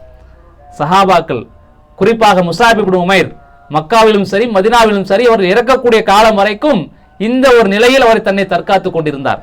இந்த நிலையில் தன்னை அவர் தற்காத்துக் கொண்டிருந்தார். நாமும் அவர்களுடைய செய்திகளை அறிந்திருக்கின்றோம், அவங்களுடைய வரலாறு அறிந்திருக்கின்றோம், அல்லாஹ்வுடைய மார்க்கத்தையும் அறிந்திருக்கின்றோம். அவர்கள் எப்படி அறிந்திருந்தார்களோ, அவர்கள் எப்படி விளங்கி இருந்தார்களோ அந்த அடிப்படையை கொண்டு நாம் அறிந்திருக்கக்கூடிய இந்த மார்க்கத்தை மக்களுக்கு எடுத்துரைக்க வேண்டும். ஏன்னா இந்த மார்க்கத்தை மக்களுக்கு மத்தியில் குழப்புவதற்காக எப்படியெல்லாம் வார்த்தைகளை திரித்து பேச முடியுமோ, வார்த்தைகளை மாற்றி பேச முடியுமோ அப்படியெல்லாம் பேசுவதற்காக மக்கள் துணிந்திருக்கின்றார்கள். ஒரு காலகட்டம் இருந்தது. அந்த காலகட்டத்தில் ஏகத்துவமா முஷ்ரிகா, ஏகத்துவமா இணை வைப்பா என்ற ஒரு நிலையில் மக்கள் இருந்தார்கள். அப்படி இருக்கக்கூடிய அந்த காலகட்டத்தில் இணை வைப்பில் மூழ்கி இருந்த மக்கள் தர்கா வாழ்க்கையிலும் தர்காவை வழிபடுவதிலும் அல்லாஹ்வுடைய தூதர் நபிகள் நாயகம் ஸல்லல்லாஹு அலைஹி வஸல்லம் சொல்லிக் கொடுத்திருக்கக்கூடிய அந்த வழிமுறைகளுக்கு முற்றிலும் மாற்றமான ஒரு வழியில் இருந்த மக்கள், அந்த மக்களில் இருந்து ஏகத்துவத்தை ஏற்றுக்கொண்டு அந்த ஏகத்துவத்தில் பயணிப்பதற்காக நாமெல்லாம் ஒன்று கூடியிருக்கின்றோம். இப்படி இருக்கக்கூடிய நமக்கு மத்தியிலும் கூட சிலர் உருவாகி இருக்கின்றார்கள். நாம் எச்சரிக்கையாக இருக்க வேண்டும். முஸாப் இப்னு உமைர் ரலியல்லாஹு அன்ஹு அவங்க அல்லாஹ்வுடைய தூதர் நபிகள் நாயகம் ஸல்லல்லாஹு அலைஹி வஸல்லம் மக்காவில் இருந்து மதீனாவிற்கு ஆசிரியராக அனுப்பியதற்கு பிறகு அவர்கள் தன்னுடைய நாவினால் சுயமான எந்த விதமான வார்த்தையை சில மக்களுக்கு மார்க்கமாக கற்றுக் கொடுக்கவில்லை. அவர்கள் தன்னுடைய நாவினால் தன்னுடைய மனதில் தோன்றக்கூடிய விஷயங்களை மார்க்கமாக அந்த மக்களுக்கு கற்றுக் கொடுக்கவில்லை. அல்லாஹ்வுடைய தூதர் கொள்கை என்று அவர்களுக்கு எதை கற்றுக் கொடுத்தார்களோ அதை தான் அந்த மக்களுக்கு கற்றுக் கொடுத்தார்கள், அதை தான் அந்த மக்களுக்கு எடுத்துரைத்தார்கள், அதை தான் அந்த மக்களுக்கு பாடமாக நடத்தினார்கள். அதை ஏற்றுக்கொண்டுதான் அந்த மக்கள் என்ன செஞ்சாங்க, தங்களுடைய வாழ்வை மாற்றி கொண்டார்கள். ஆனா இன்னைக்கு என்ன நடக்குதுன்னு தெரியுமா, அவர்களுக்கெல்லாம் மார்க்கம் நம்மளை விட கம்மியாகத்தான் தெரியும். அவங்க இருக்கக்கூடிய காலகட்டத்தில் ஒரு சஹாபிட்ட ஒரு ஹதீஸ் இருந்ததுன்னு சொன்னா அந்த சஹாபிட்ட போய் சேர்றதுக்கு பல மணி நேரங்கள் பல நாட்கள் ஆகும். அவர்கள் அடைவதற்கு அந்த ஹதீஸை சில நேரங்கள் தெரியாமலே போயிருக்கிறாங்க. அதனால நமக்குத்தான் இப்போ நவீன காலம் என்ன செஞ்சிருக்குது, எல்லாவற்றையும் உருவாக்கி கொடுத்திருக்குது. நாம மார்க்கத்தை ஈஸியா விளங்கிக் கொள்ளலாம், நாம ஈஸியா தேர்ந்தெடுத்துக் கொள்ளலாம் என்ற அடிப்படையில இந்த இறை தூதருடைய தோழர்களை இல்லாமல் ஆக்குவதற்காக, இந்த இறை தூதர்களுடைய தோழர்களின் அந்த பணியை முறிப்பதற்காக, மறுப்பதற்காக எல்லா விதமான ஏற்பாடுகளையும் தௌஹீத் பேசக்கூடிய மக்களுக்கு மத்தியில் இருந்து கொண்டிருக்கின்றது. தெளிவாக விளங்கிக் கொள்ளுங்கள். மார்க்கம் என்பது குர்ஆனும் சுன்னாவும் தான். மார்க்கம் என்பது குர்ஆனும் சுன்னாவும் தான். இந்த குர்ஆனையும் சுன்னாவையும் நம்முடைய சிந்தனைகளை கொண்டு என்ன செய்ய முடியாது, சரியான முறையில் புரிந்து கொள்ள முடியாது. நம்முடைய சிந்தனைகளை கொண்டு சரியான முறையில் புரிந்து கொள்ள முடியாது. அல்லாஹ்வுடைய தூதர் நபிகள் நாயகம் ஸல்லல்லாஹு அலைஹி வஸல்லம் அவர்கள் திருமறை குர்ஆனை எப்படி கற்றுக் கொடுத்தார்களோ, அதனுடைய விளக்கத்தை எப்படி கற்றுக் கொடுத்தார்களோ, அந்த அடிப்படைகளை கொண்டுதான் நாம் இதை புரிந்து கொள்ள முடியும். இதை நாம் புரிந்து கொள்ள முடியும். நம்ம நினைக்கலாம், நம்ம சாதாரணமாக படித்தா புரியதான் செய்யும். அல்ஹம்துலில்லாஹி ரப்பில் ஆலமீன், அகிலத்தார் இரட்சகனாகிய அல்லாஹ்விற்கே எல்லா புகழும். எல்லாருக்கும் புரியதான் செய்யும், எல்லாருக்கும் புரியதான் செய்யும். அல்லாஹ்வுடைய தூதர் அதன் மூலமாக எதை நாடினார்கள்? அதன் மூலமாக அந்த சஹாபாக்களுக்கு எதை சொல்ல நாடினார்கள்? இறைவன் அந்த வார்த்தையின் மூலமாக, அந்த நபியின் மூலமாக அந்த மக்களுக்கு எதை சொல்ல நாடினார்கள் என்ற விஷயம் நமக்கு தெரியாது.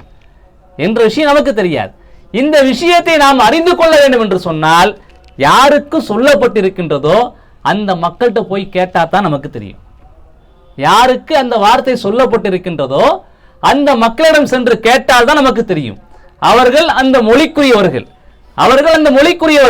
அந்த மொழிக்குரியவர்களைத்தான் இறைவன் என்ன செஞ்சிருக்கிறான், அந்த அல்லாஹ்வுடைய தூதருக்கு தோழர்களாக உருவாக்கி கொடுத்திருக்கிறான்.